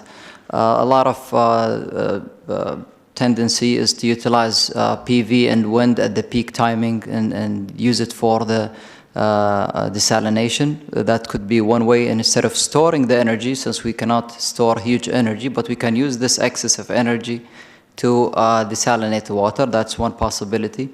At once, I thought that maybe fuel cell can help, but it seems that fuel cell is a very expensive technology. خلايا الوقود الهيدروجينية إذا سامعين فيها. That's it for my side. Okay. Mr. Amin, if you can answer the second part of the question about Asia and Europe producing much more energy, and if there is coordination within the Gulf region with those continents, I would say. Okay, but just quickly on water. We use a lot of water for conventional power generation, and replacement by renewables actually releases a lot of that. And I spoke a little bit about the water savings that come from the switch to renewables. But coming back to this other issue, I think this is a critical issue which is of a geopolitical nature also, which is that the major markets for oil and gas from the Gulf region are Asian countries. That's where demand has been growing the highest, where these economies have been moving. And now you're seeing very ambitious renewable energy projects, countries moving towards larger degrees of energy independence, and an impact on oil and gas markets that will eventually move towards when we see peak demand coming, which some commentators think is going to be quite soon. I was looking at the numbers in China. China is the biggest market for electric vehicles. Everybody is talking about Tesla, but what is really happening is in China. And if you look at electric mobility, electric buses in China, just the electric buses in China have displaced the equivalent of 220,000 barrels diesel equivalent. That means per day. That means that the electrification mobility and the move towards renewable electricity in the major importing countries in Asia is going to be a very significant factor. I think what I'm seeing is there are some countries that have started this strategic engagement. I'm in China a lot, and I talk to a lot of decision makers in the region, and I'm seeing a lot of investment with very innovative technology companies in China, in artificial intelligence, in IT, but especially in renewable technology that is happening. So I think that there is a sense that the markets of the future are going to evolve, but that we have to position ourselves for that evolution through these strategic partnerships which have started already. Thank you. We have room for two questions, one here, and then the next in the back. Thanks. Chris Vitelis, I'm the Dean of the College of Business at Abu Dhabi University. I would like to hear a bit more about, related to geopolitics, about the subsidies to fossil fuels versus renewable energy. Because according to some data I was seeing, it doesn't look like subsidies to fossil fuels are going down. And I would like to have your views about what do you see as the interrelationship between the two and how this is going to affect, and if there are any estimates. Second is basically the idea of demand. You talked about the demand side, but related to what we are talking about tomorrow, about business and economics, I wonder what is the collaboration with economists and business folk on this front, because sometimes what behavioral economics can do, and sometimes some technological advancements, like, for example, adopting some models even borrowed from the airline industry, they can make a huge difference towards regulating and reducing demand. as opposed to all this to the focus on technological aspects alone. So I would like a comment on this. Thank you. Thank you. Anybody would like to take this one? Just on the subsidies question, it's absolutely true that we have far more subsidies. This is a paradox of the international energy system. Far more subsidies for fossil fuel industry, both consumer and producer subsidies, than you have subsidies for renewables. But the whole discussion you heard is that renewables are too expensive and have to be subsidized, and nobody talks about the subsidies. And we've begun to see that change. I mean, if you look here, I had a long-standing discussion with the Minister of Energy here, Suhail Mazrui, that you have to have true pricing for energy and water here, because it is heavily subsidized and it's a cost to the economy. And over time, they began to move in this direction. When I saw my utility bill, I changed my mind, but still it's too late for that. But that needs to happen as quickly as possible to create a level playing field, because we need to be technology neutral as we move forward, and we need to think about decarbonizing our economies. The G7, for example, I remember many successive leaders' meetings adopted this target to phase out subsidies of fossil fuels. It has not happened. But what has happened is that the price equation has changed. Renewables without subsidies in more and more markets are more competitive than conventional generation, and that whole economic picture is beginning to change. So I think that is quite a dramatic development that is being driven by market forces today. Thank you. I mean, I think we're out of time, so if you have any questions, you can reach out to the speakers in the break. This time, I would like to thank our panelists here. Please help me thank them for this great discussion.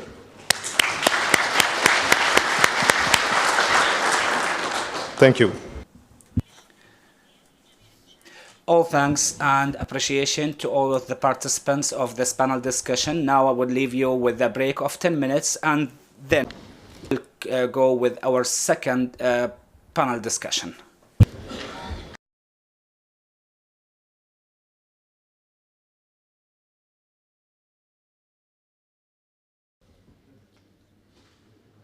نستكمل أعمال مؤتمرنا مع الجلسة الثانية تحت عنوان التغيير والأمن، ويترأسها سعادة مقصود كروز المدير التنفيذي لمركز هداية. تفضل سعادتك.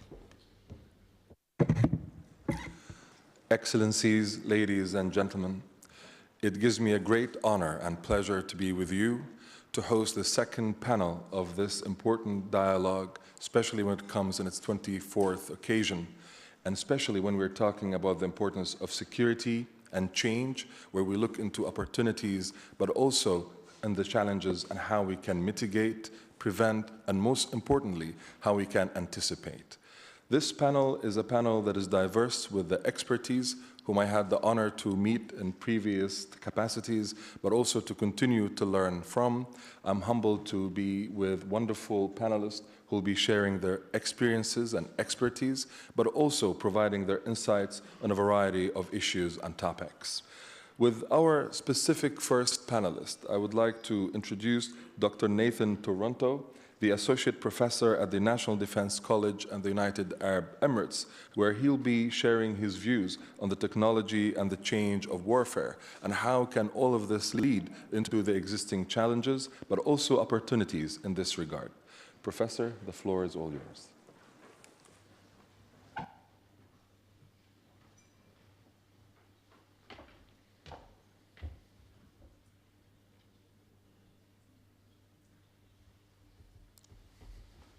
Good morning. I am very grateful to the Emirates Center and Dr. Jamal Al-Sanad Al-Suwaidi for this invitation. And I also have had the great pleasure of teaching at the UAE National Defense College for the last 6 years. And I should mention that the views that I present today are my own. They're not those of the UAE National Defense College or any agency of the UAE government. My task today is to discuss the relationship between technology and future warfare. My main point is that technology does not determine the way we fight. It does not determine the shape of warfare. And in order to see why that's the case, we will look back a little in the history of warfare to see how warfare has changed over time, in order to understand that it's both technology and human capital that influence the way warfare has changed in the past, and I believe the way warfare will change in the future. Now, I'm going to show you a video. It's a promotional video for a video game called Call of Duty Advanced Warfare. And in the popular imagination, we have this image of future warfare that is defined by technology. All the neat things, you know, like exoskeletons and robots and drone swarms and, you know, shoulder-mounted high-caliber weapons and jetpacks, all these different things. And this video captures that enamoration with technology really well.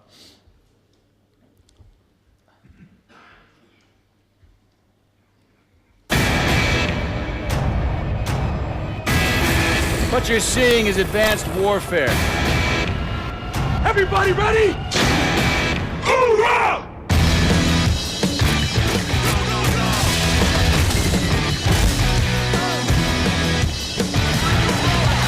Politicians don't know how to solve problems, but I do.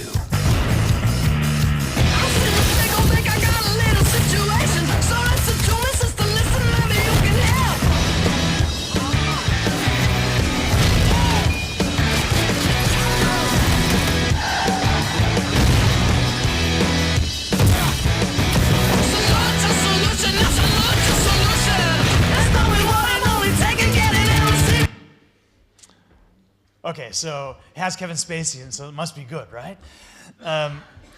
This is a little cartoonish. It's a caricature of warfare, but it also captures, like I said, how much we believe technology will influence the way we fight. But in order to really understand what the future of warfare entails, I think it's important to understand the experience of the soldier on the battlefield and see how his experience has changed over time. So we're going to go back in history just a little bit, okay? In about 230 years ago, in Enlightenment era warfare, it was organized based on, you know, small armies, and the men with these very inaccurate weapons called muskets would line up about 50 meters apart. So if you look to the back of the room, that's about 50 meters from where I'm standing. That's about how far apart these lines of men would stand. And they'd fire at each other. The principal objective of the soldier on the battlefield is to survive. Survive longer than the enemy. And so he's trying to make the battlefield more lethal for the enemy than for himself. And in this Enlightenment warfare, this linear warfare, the idea was to break the will of the opponent and cause a disorganized retreat, because that was where you would achieve victory on the battlefield, right? But something happened, a revolution in warfare. At about the same time that Ziad bin Isa founded Abu Dhabi, there was a revolution in France where the people threw off the monarchy. And very soon after that, France found itself in a war with a bunch of other countries in Europe that didn't like the fact that France didn't have a king anymore. And they said, no, we're going to reimpose the monarchy in your country. And so the French response was not to continue to fight according to this form of warfare. They said, we're going to change. And so they said, we're going to conscript the entire nation. Instead of having small armies in small battle spaces, they dramatically increased the size of the forces they had. They dramatically increased the amount of resources they had. And more importantly, they employed those soldiers in a different way. Instead of standing in a line, they approached the enemy in what's called open order. So they were just all over the place, right? They could use cover and concealment and fire at the enemy from a protected location. So what was that? What did that enable the French army to do? To make the battlefield more lethal for the enemy than for themselves. This is a dramatic change, and it had important consequences for warfare. In particular, two elements of warfare that I think are important for our discussion. The first is the level of destructiveness on the battlefield, right? How destructive is the environment? And the second is the size of the battlefield. And both of these things matter for the experience of the soldier in battle. So this first revolution in national warfare was not a result of technology. It's a result of a change in human capital, a change in how people thought about warfare. They used existing technology in a new way.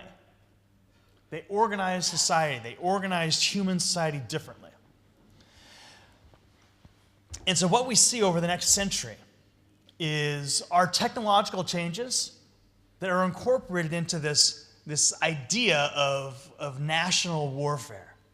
We have things like the telegraph, the railroad, artillery, different kinds of fuses, barbed wire, the machine gun. And that created an environment on the battlefield that by World War I, about 100 years ago, the battlefield became static. They had trenches dug that stretched for 750 kilometers, which is the same as the distance between here, Abu Dhabi, and Dammam in Saudi Arabia. Warfare had become, had stopped moving. But the size of the battlefield had increased dramatically. Now, how did this change? How do we get mobility in warfare once again? It was because armies thought differently about the technology they had at their disposal. They coordinated the use of artillery and armor or tanks and infantry in order to advance on the enemy, take and hold territory, and create chaos and discord in the enemy ranks. That allowed, once again, for the battlefield to be more lethal for the enemy than for friendly forces. And this change, this revolutionary change in warfare, is epitomized by what the German army called Blitzkrieg, or lightning war, which is when they incorporated airplanes and radio in this complex of communication and coordination to advance. Warfare became mobile once again. So it was industrialized and mobile. And this is very important, right? Because it made the battlefield especially, even more destructive than it had been in the past. But what happens at the end of World War II? Another very important moment, revolutionary. That's the use of the atomic bomb on Japan by the United States. This changed the paradigm, because the natural extension of mobile industrial warfare at the end of the World Wars was we could go to complete nuclear annihilation.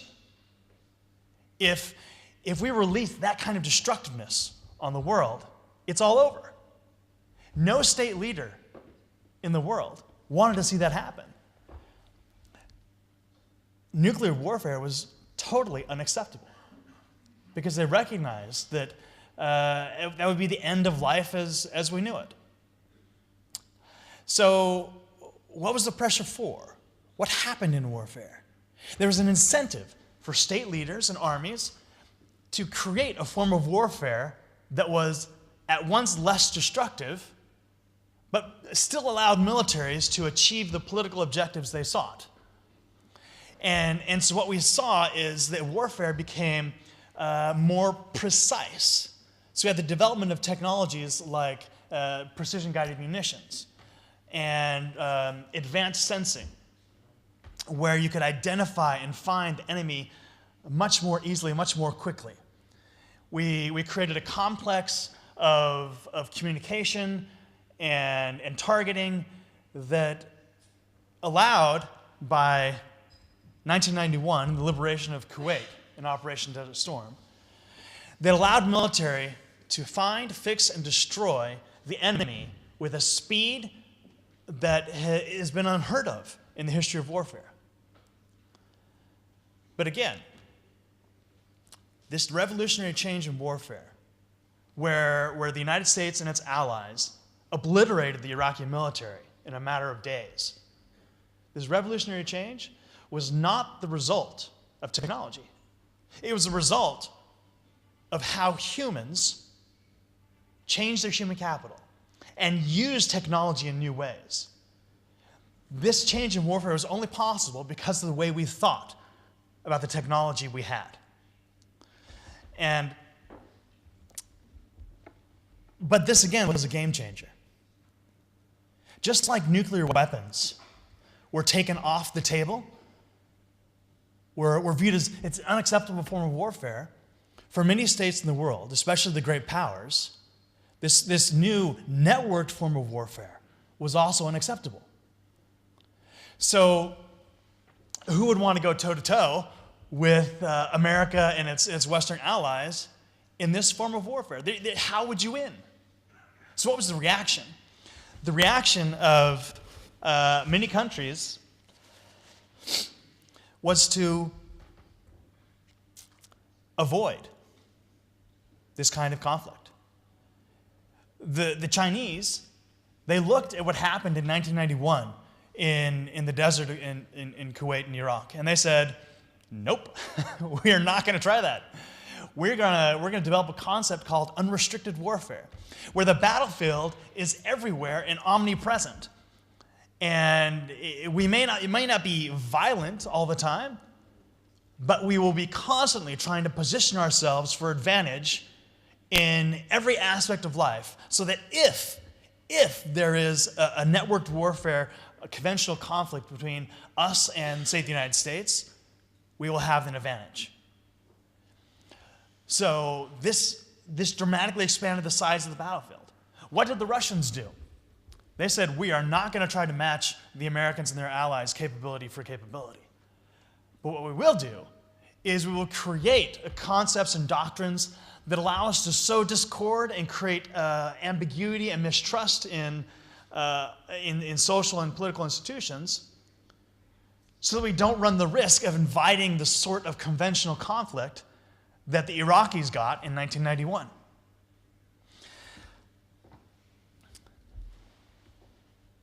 So we see that warfare has become unconventional and informational as a result of two important revolutions in warfare, which was nuclear warfare and networked warfare. Nobody wants to fight those kinds of wars. So we're fighting unconventional information warfare now. But here's the deal. With the technologies that are on the horizon, technologies like artificial intelligence and big data, like the F-35, the most expensive weapon system in the history of humanity, like the Global Hawk system, like all the things you saw in the promotional video, all those technologies, those are technologies that allow the soldier to gain an advantage in conventional networked warfare. These technologies do not create advantages in the sort of unconventional information warfare that is undoubtedly going to become more prevalent. So this should be, this is both a challenge and an opportunity, right? Because no country that wants to maintain a political advantage can completely forego networked warfare. Every country has to maintain some sort of capability to employ forces and make the battlefield more lethal for the enemy than for their own soldiers, using the form of warfare that the United States and its allies used in 1991 in Kuwait. But at the same time, the focus can't be that form of warfare. Even though it makes for a great first-person shooter video game, we can't focus on that. In the future, we need to think about human capital. Technology will not revolutionize warfare. just like it was human capital that revolutionized warfare at the time of the French Revolution and during the World Wars, in 1991 in Kuwait, human capital and how we think about how we fight will change warfare in the future.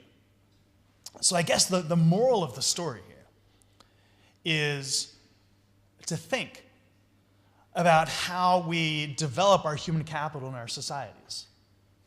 Let's consider, how do we educate our children?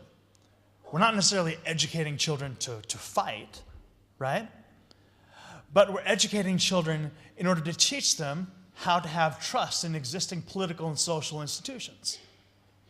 We educate our children to understand the ramifications of what they do, to learn to be clear and critical decision makers, to understand how to make decisions on their own. Because the environment, the battlefield in unconventional information warfare is extremely ambiguous. It's uncertain. How do we get people that can operate with definiteness in that sort of environment? That's very difficult. This is a real challenge. Education is one element of it. Programs like national service in the UAE is another example of something that countries can do. It's a way to develop the personal discipline and habits in order to make societies resilient to the forms of unconventional information warfare that China and Russia and others are learning to use more and more of, because nobody wants networked warfare. Nobody wants to fight a war they know they will lose. And so we need to prepare our human capital to succeed in unconventional information warfare. That's what the future holds. The future of warfare is not a video game.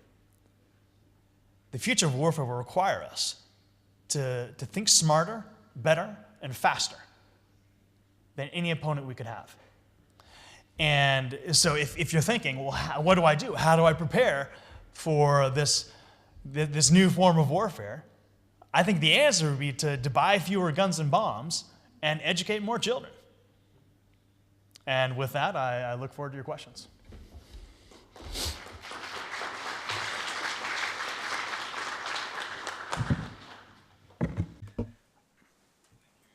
Nathan for the electrifying start with a fantastic video game with Frank Underwood, as played by Kevin Spacey, and for taking us through the evolution of warfare from the battlefield to education. This takes me to the second fantastic panelist that we have today. We'll be having Dr. John Anthony Hardy, the Assistant Professor of Homeland Security at Rabdan Academy, the United Arab Emirates, who'll be talking about technology and its influence on the internal security. Professor, the floor is yours.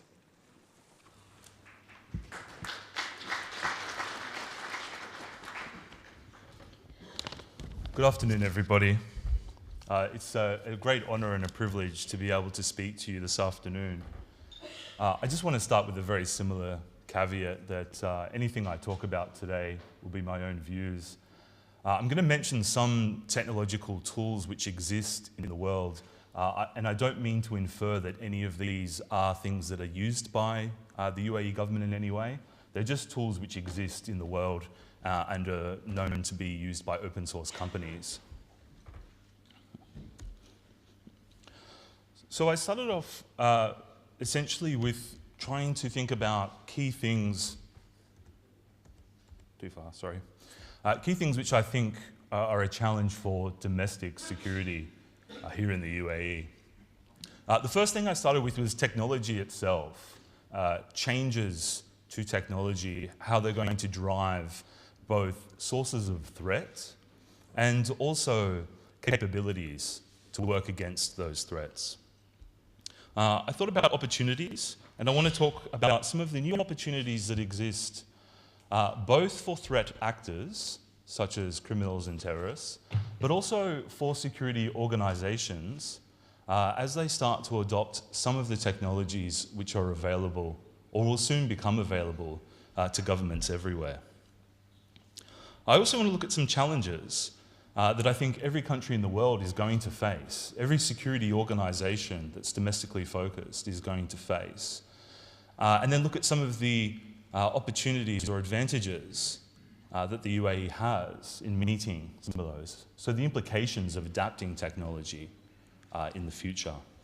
I have a few examples of some cutting-edge pilot programs that I want to mention, but I think right now these are not scalable yet and are still very expensive for us to operate.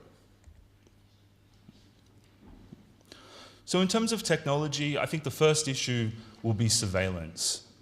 And that's going to be both physical and digital platforms. I think probably the biggest game changer in domestic security surveillance was probably the invention of the Stingray device, which, if you've seen, is a relatively small device which can remotely access small computer systems and mobile phones. That kind of technical capability, I think, gave us access to a broad range of information that was never available before, and did it in a way that was fairly easy to train people how to use. I think that was a very significant development. New technologies in that space, I think, will only make it more accessible for security organizations around the world. I think anti-detection technologies have also been really significant. And I don't know if you've ever seen a small bug detector device, but for about $40 off of Amazon in a country that allows you to buy them, you can get a very small microprocessor that you can take with you to a hotel room, and you can check for cameras. I think if anyone's seen in the news earlier this week in South Korea, an organized criminal organization was arrested for planting secrets, cameras in hotel rooms, and then paying for access to the live feeds. I think if that kind of thing persists, more people will probably be interested in these anti-detection technologies. So I think they're happening and they're becoming more accessible. Radio jammers and frequency jammers are another issue, particularly for surveillance teams where you're working against relatively astute enemies. Some of the adversaries we face in the 21st century are highly educated, highly motivated, and have access to the funding to buy fairly cutting-edge equipment to try and avoid detection by security agencies around the world. In the UAE, it's illegal to purchase a radio jamming device, but I think anywhere in the world with restrictions on this technology, one of the challenges is stopping people importing just the processor parts or the microchips themselves, and then having someone assemble that technology. And I don't know of any country in the world that's got a really good answer for being able to keep those things from crossing borders at the moment. I think another thing that we're going to look at is the proliferation of data. And that's individual data. Right now, people around the world create huge volumes of information. There are data points in every aspect of contemporary life. If you ever wonder, and sometimes my friends ask me this question all of the time, how does Google know what I'm interested in? Why do the ads always seem to know? Why does Facebook always give me an ad for something that I've been recently searching for? The availability of that data, I think, is probably shocking to a lot of people who don't work in the security industry. The availability and the permissibility of sharing that data between companies is becoming a great challenge for digital citizenship in the 21st century. Other issues like geolocation. I'm not sure if anyone remembers, but in 2015, a gentleman called Mark Taylor went to Syria to fight with Daesh. He was a citizen of New Zealand, and he posted a series of photographs of himself engaged in combat-like activities to Twitter, unaware that the data embedded in the picture, the EXMF data, contained geolocation coordinates for where the photographs had been taken. And he was very, very promptly targeted with a missile strike based on that geolocation information. I think that's a great benefit to us right now, but it's also potentially a challenge in the future if people find effective ways to fake or spoof that information, or to conceal it or potentially to compromise the availability of that information. Another issue that we're looking at is metadata and data about entities that are non-humans. Things like cross-referencing vehicle identification numbers across borders, being able to cross-reference logs of where people have entered into ports or crossed borders internationally. There are new data types that are included in that as well. And metadata has expanded dramatically with email, with all different forms of messaging applications, with 4G, in fact, requiring, or at least enabling, individual devices to contact multiple cell towers at once in order to determine the best signal.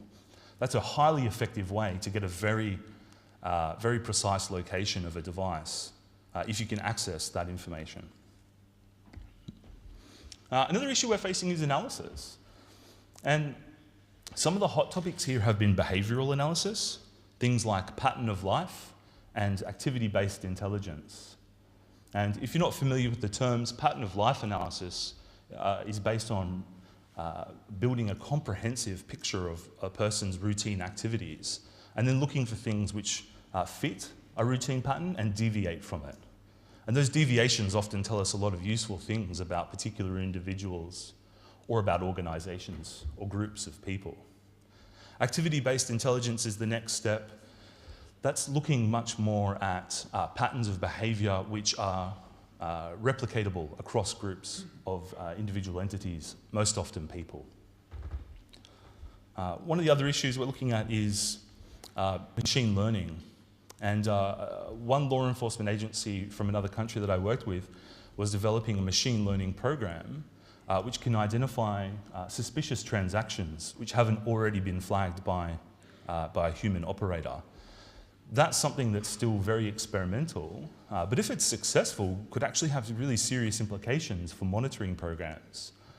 For example, a pilot program which looked at ways to actively monitor open source intelligence on people who held visit visas. So the moment you entered the country on a visit visa, your open source identity would be passively tracked and it would look for red flags. Things like traveling to places where you hadn't declared you were going to be, or taking what we would consider suspicious photos of major attractions or symbolic sites. For example, if you turn up in New York and take a photo of the Empire State Building from far away, that won't trigger anything. But if you start taking photos of structural elements of the building, a machine learning algorithm will look at the metadata on your phone or look at the posts that you've made or the emails that you've sent and identify those structural elements as being suspicious. So again, that's kind of a pilot technology that we're not seeing rapidly developed, but if it becomes more available, that could very fundamentally change the types of skills and training that our people will need. Last point I'll make on that one is security and the difficulty of making sure that the data we have has high levels of integrity, hasn't been compromised or broken in some way. Maintaining information security, and I would include in that the very basic human element of operational security. Because humans are generally the weakest link in any organization, and a reliance on technology sometimes breeds complacency when it comes to operational security. I'm not a technical person, so the computer security side of it is something I would prefer to leave to experts on that. I'll quickly touch on some opportunities. I think tools are a great opportunity that we have available to us. They give us two key things and maybe a third. One of them is threat detection, the ability to find and locate threats that are occurring or are potentially about to occur. They also give us disruption of those threats in some cases. For example, some American firms have developed reasonably effective drone killing technology. The first instance of that is a type of almost rifle-like system that can effectively jam communications with an unmanned aerial vehicle in order to induce a crash if it doesn't have a stabilization program built into it. Another one is electrical interference, which should hopefully in practice, be able to destabilize or switch off anything that's small enough and flying nearby. Another one is threat modeling. An example I have of that is a trial project to identify new designs for 3D printed weapons before humans had identified them. So that's looking at common characteristics of the STL or object files which contain the plans for 3D printed weapons with a particular focus on firearms parts, and trying to identify new file designs based on similar characteristics rather than human identification.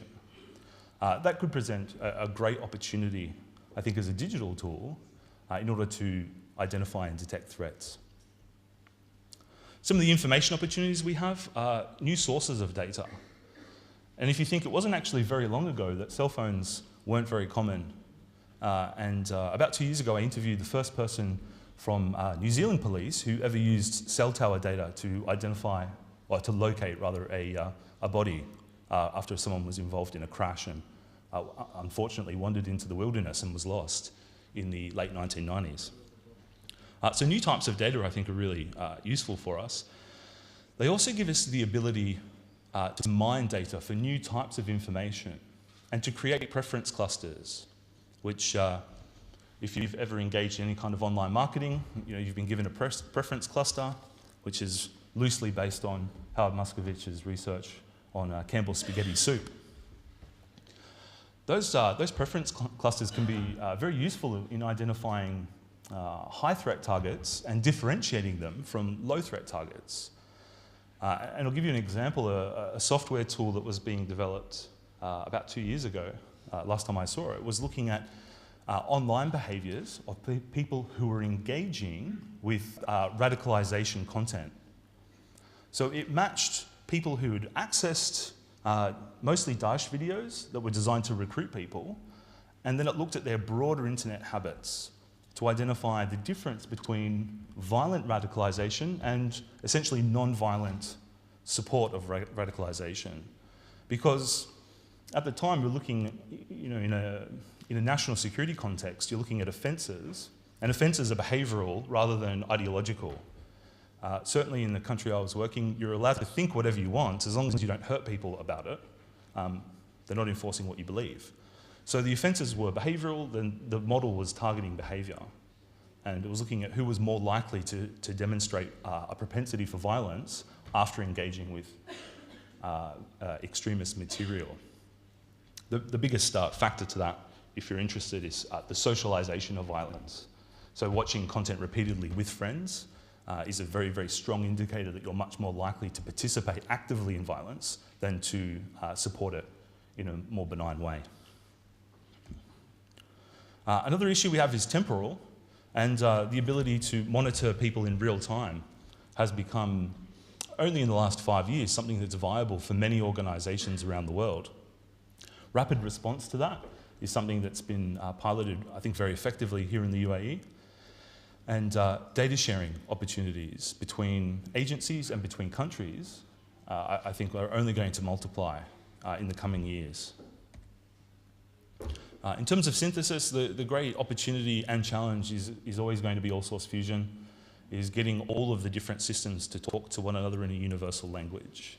I think the opportunities for automating that process are many, but there are also significant challenges in that space as well.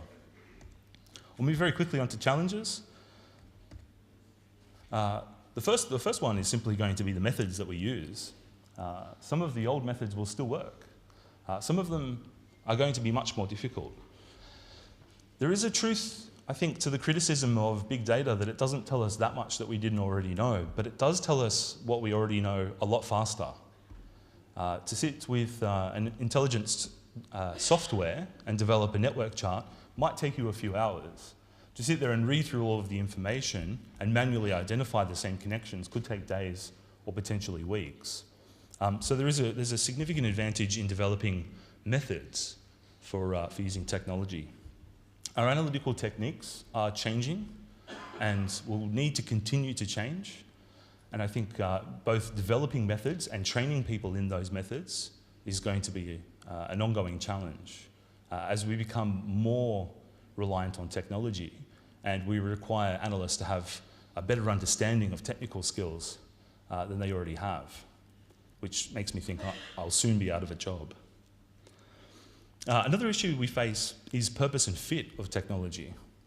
I think there's a propensity for all organizations to focus on doing as much as you can with technology, and making sure that we invest in the right systems is a challenge everywhere. I'll quickly speed through the last couple because I've waffled a little bit too long. Some of the countermeasure challenges, operational security, that's us leaking, for the most part, information. Mostly it's not non-deliberate.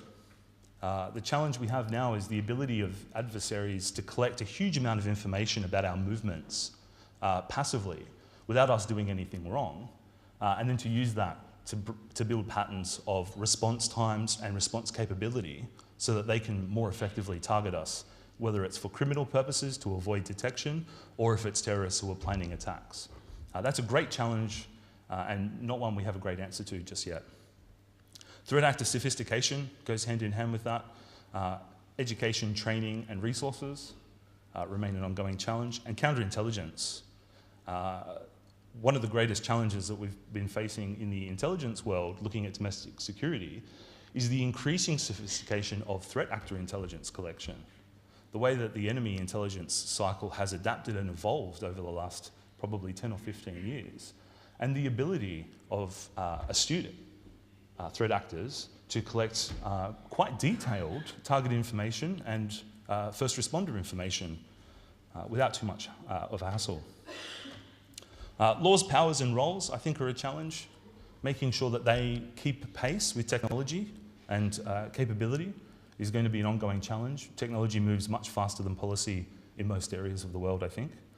And expertise, making sure that we have people with the skills and knowledge that they need to have to operate our new systems, and to also build a cohort with the experience that they need in order to operate effectively with high-tech systems. Let's touch on a few implications. One is the kinds of skills that I think we need to focus on. Some of those are technical skills, some of those are analytical, and some of those are what I would call enabling. That's the kind of skill set where you can understand both what technical people can do with data and technology, and what analysts can make or reason from the information that you get. I think one of our greatest challenges right now is asking the right questions and properly interpreting the answers that we get from technology. And I think improving our skills to do that in the future will be a great advantage. I think our knowledge, on one hand, it needs to be domain specific. We also need technical people, and we need advanced training systems that can put a lot of people with differing levels of previous knowledge and aptitude through effective programs so that they can operate our systems to their greatest effect. We need investment in human capital and funding, and I think there are some great advantages here in the UAE to meet most of those challenges, particularly a long-standing culture of innovation and a history of adopting technology both effectively and quite rapidly in order to meet those challenges. So I'll just conclude very quickly by saying I think the outlook for these challenges for the UAE is quite favourable. I think the willingness that we've seen from the country's business sector and from its leadership to engage with contemporary issues, to invest in human capital and skills and knowledge has been absolutely admirable. And I think that none of these challenges will be too great for the security sector in the future. Thank you.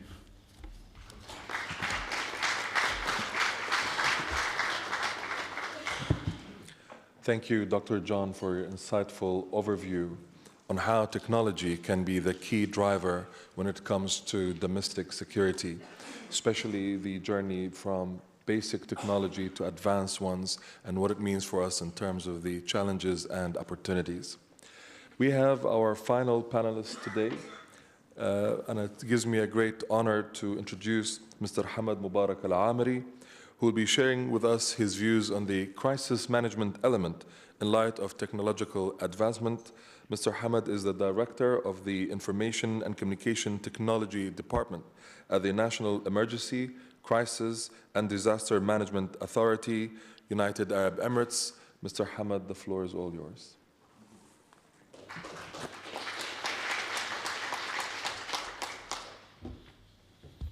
بسم الله الرحمن الرحيم. السلام عليكم ورحمة الله. بداية أود أن أتقدم بالشكر.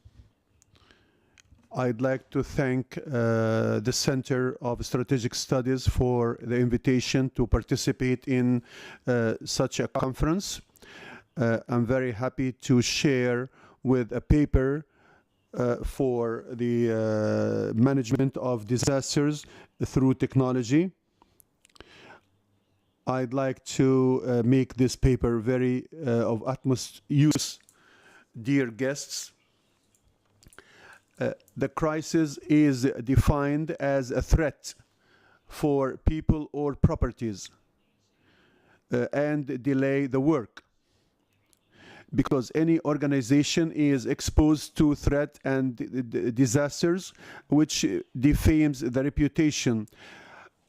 So we do care about studying the risks which could happen in future and place or make a plan to face it. For NSEMA here, since it was established in 2011, the crisis is something which can threaten the people and property and the people to continue their work. So we need to plan what kind of crisis we could have in future, and we have to plan to make our plans to face these disasters and threat in future. We have to use a complete security information system. We have some factors which are very important in securing the information. We have the information about the crisis, and we have to be proactive in predicting what kind of crisis could happen in future, and we have to plan and be ready for facing such a crisis, and of course follow the mechanism to face it. We are to prepare and put strategic plans for managing any crisis, and plan also the strategic procedures to be following, and also deal with a crisis when it materializes. Also plan the kind of response and dealing with different partners and coordinating with the different entities to deal with a crisis. We do have four categories. Number one is prevention, where we take procedures to prevent the materialization of that crisis. And it includes the evaluation of risks and put all the plans to face it from all the entities concerned. Now, second one, preparedness. We have to prepare all people and properties and all capabilities to face any kind of risk in future. We have to put also the plan for response. Next, the response phase, in which we take the procedures to face the crisis or catastrophe in order to mitigate the crisis, and we support the people helping. Then the last stage is the recovery, where we take all the procedures after the crisis happening, and we have to make all things to return to normal life. So it has many subdivisions, like long-term and short-term. We have also plans. We have plans for short-term, long-term, and logistic plans. We have also main points to remind people to do it during the crisis. and how to respond for each kind of crisis and what kind of crisis could happen, and how the limitation of natural crises as well, as floods or which are heavy rains or fire, which are considered the most dangerous problems which cause delay to work, power outage as well, and it's considered a crisis. And also cyber attack also is a crisis. Also for delaying or sabotage of communication devices. The NCMA is working hard to control all the events through our centers and take all the procedures to activate all the response plans and to use all the resources available to face the crisis during the happening itself.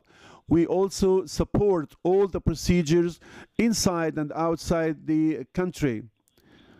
And we deal with all the analytical centers in the country to help. Response is divided into many levels, and for responsibility roles according to the categorization. It depends on the kind of catastrophe. Number one, national and federal, and then local.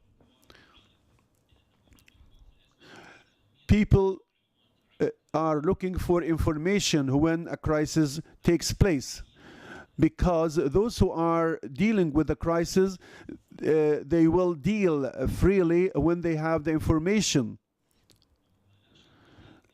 No doubt that natural crises which we cannot stop,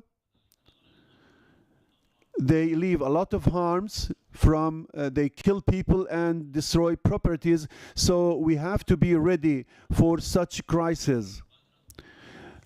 The United Nations initiated new plans to mitigate the risks and put all the framework which can help the government in facing such a crisis and dealing with these catastrophes. And these are called guiding framework which can help people during a crisis. Managing crisis has developed a lot during the last decade.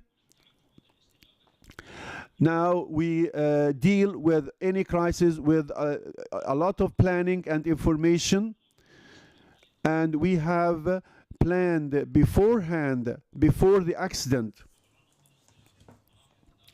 And we have so many phases of the crisis, because every crisis is different from the others. So every crisis has its own planning and preparedness.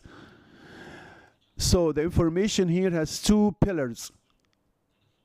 The flow of information about the crisis to the leading agent, and then spreading the guidance how to deal with the crisis, especially for responders or for the people through their social media. Technology has helped a lot, through which we can get all the information and put it as classified until we can take the right decision. And that will help us to reach inventive and creative solutions to the problems. And technology has covered all aspects of life, so away from the conventional way which were used in the past. So now we are advanced in using technology which can help us a lot in dealing with any disaster. Information has a vital role in our life, through which we can have a lot of evaluation to what kind of crisis we have.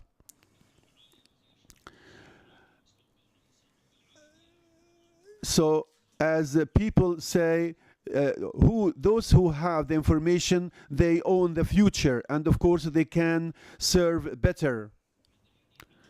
When we talk about the managing information, because it's the tool through which we can manage any crisis if it's utilized in a better way. The active information centers help to make decisions and to make active management. And also it makes a challenge because social media gets the information before the official sources, so that creates some kind of rumors which makes problem worse. So especially if the information published is inaccurate. So we need to be ahead of social media in spreading the right news.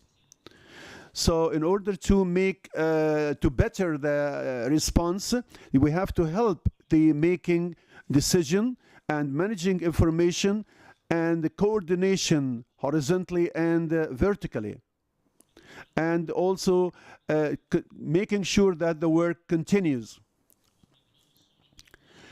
We have the information through to help us to make the decision, especially in our authority. Technology contributes a lot in reaching the information. We have to reach the plans and the resources available, and we used to use it efficiently. We have to reach the data resources with the numbers and people concerned. It's a source of what we must have one source of information, so we can have a procedure to work with all these aspects in one area. Number 5, we have plans available, and we have plans, specific plans for all people to use during a crisis, so in order to stop confusion. Also, technology can contribute in being proactive, just to not to responding only to the crisis. We have to have the information so we can speed up the decision making, and so the information must be accurate, so the decision can be accurate as well. In recovery stage, we have to review all the decision making, so in order to make use in evaluation, and we can get the learned lesson as well in assimilation of the crisis. Now, the virtual technology reached a lot in all the aspects of the crisis and how we use the procedures to be followed during such a crisis. And sometimes it's very hard to find concerned people who can deal with the crisis in different places, so technology can help. Technology with information can help people having the same kind of information and standard to be followed. Technology helps a lot in decision making through different tools which are subjective and objective, so we can activate all the procedures to follow the in order to face the crisis. We have early warning system. When these systems receive signals that a crisis is happening, so in a short time we can activate all the plans we have. You have 1 minute left.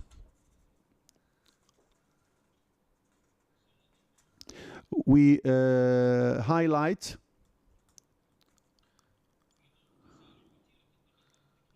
in order to match with the speedy technological advance. Now we have warning alert. We have here, we have put some standard to be available in order to be adopted during any crisis. So we have to spread all the information about the harmed areas and what kind of help can be provided, and that shows the preparedness for facing such natural crises. In conclusion, I would like to show that the UAE and its wise leadership take all the procedures to build all the advanced centers in order to face all kinds of crises for the safety of people and property. In ANSIMA, we work hard with the United Nations Office for facing crisis to put a framework to standardize all the efforts we can use according to unified strategy to face any crisis. Peace be upon you. Thank you very much.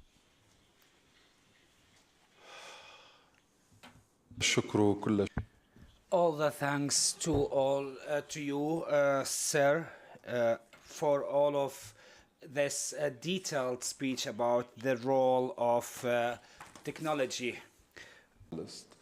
And I would like to open the floor for a maximum of 3 questions before we end the session for today. I kindly request that you raise your hand and please share with us your name and your designation and whom you're addressing the question to. The floor is open for you. The lady at the back, السيدة الفاضلة في الخلف. السيدة الفاضلة.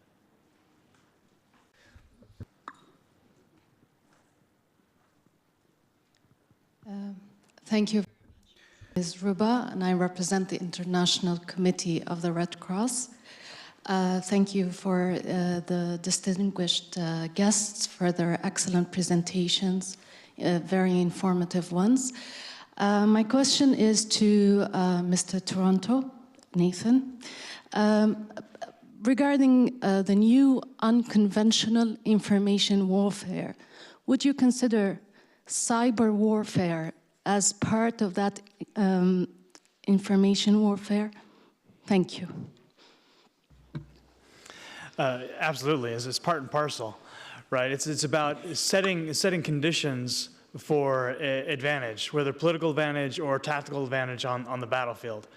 According to the concept of unrestricted warfare in the Chinese concept, right? It's ongoing and ever present. It's something we're always doing, and it's about creating advantage, because you never know when you'll need advantage in unconventional information warfare. Thank you very much. Any more questions? I see a hand at the very front. تفضل. خليل علي حيدر من الكويت. Khalil Ali Haidar from Kuwait. I do not agree with the optimizations of some of the speakers by minimizing the negativity here in the technology and the different fields of technology. I think we need to be really concerned, not to surrender, but in order for us to look more into real solutions, because when we have crises, especially even in advanced countries, we find that there is a confusion for a certain time till they start to be able to respond and to minimize and eliminate the negative impact. And that shows that the future can make situations more complicated. And some people who are now working in companies and working with people with security agencies, they could change their positions. As we can see, people who are very straightforward and very good in some of the European countries and others, they become more often tutors to, and they give their double-edged weapon to the other area or other entity who can utilize it in a negative way. How can we get out of this? The not sharing the optimism that you've actually reflected in your presentations, and he expressed some concerns and maybe complexities regarding the use of technology and security. If you can all comment, maybe we'll start with Dr. John and then with Mr. Hamad. So in terms of reasons for optimism? Why you're optimistic about technology and how to address the concerns that may be associated with it. I think technology is a tool that we use, and I think it's just one of many different kinds of tools. I'm optimistic because I think there is, in adversarial things like domestic security or warfare, I mean, there are always going to be tensions between the people who innovate somewhere first and the people who have to react. Unfortunately, oftentimes as the government actor, reaction isn't much of a choice, it's just a necessity.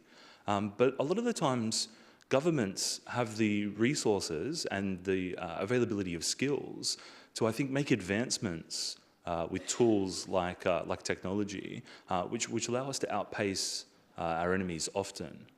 And I think the greatest advantage that states have is that individuals are rarely motivated by self-serving goals, which is a great weakness of organized crime and terrorist networks. Not always the case, but is often the case. A lot of people don't work for the government because it's the place they can earn the most money. Oftentimes, particularly in high-tech skills, the money's better in the private sector. They do it for other reasons, for a cause that's bigger than themselves. And I think that allows us to outpace often some of our competitors. So I'm relatively optimistic about the government's ability to leverage its skills and resources to stay one step ahead, although I'm sure we'll have setbacks along the way. Thank you very much, Dr. John. Sayyid Hamad, هل أنت متشائم? Mr. Hassan, are you positive or negative regarding the adaptation of technology? No, technology is open, and even in the information security, we have hackers, and we have people who are developing antiviruses and all of such stuff. In terms of emergency, I would say that if we the government has to be open into employing these technologies, and the rules has to serve the implementation of these technologies. Building capabilities. This is a very success factor in intercepting emergencies. So, and I realize that UAE especially has adopted a very newly models, as you all know, in the artificial intelligence. So it's a race, and you cannot stop it, and you have to join it. As you know, we were, a long time ago, we were receiving news through TV or radio or newspaper.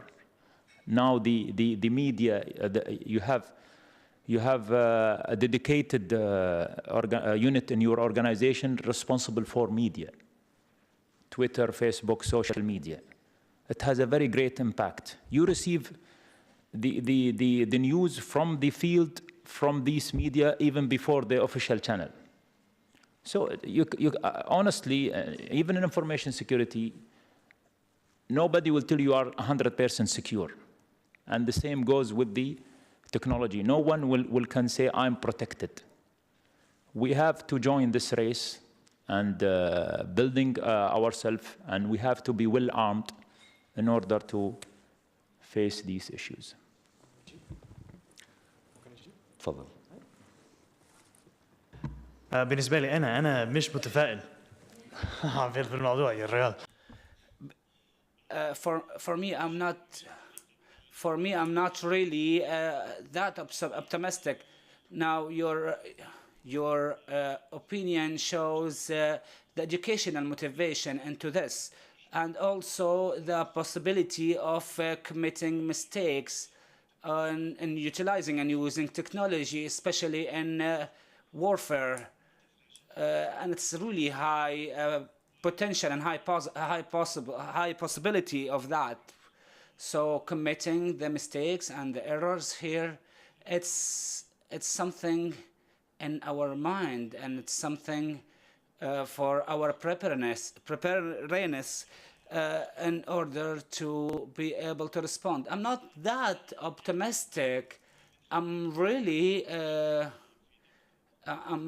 concerned about that. I'm really worried about the election program in my country. What will happen? This is really scary. So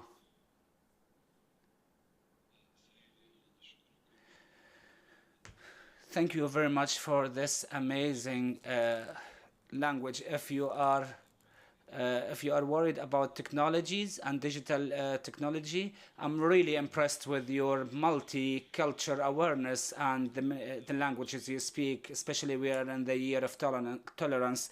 I really would like to apologize because our time has been finished, and I would like to ask all of our speakers for their amazing speech. All the thanks to the panel and participant of the panel discussion, and I would like to mention, distinguished guests, that you will receive a survey for the conference. Would like to ask you to fill it.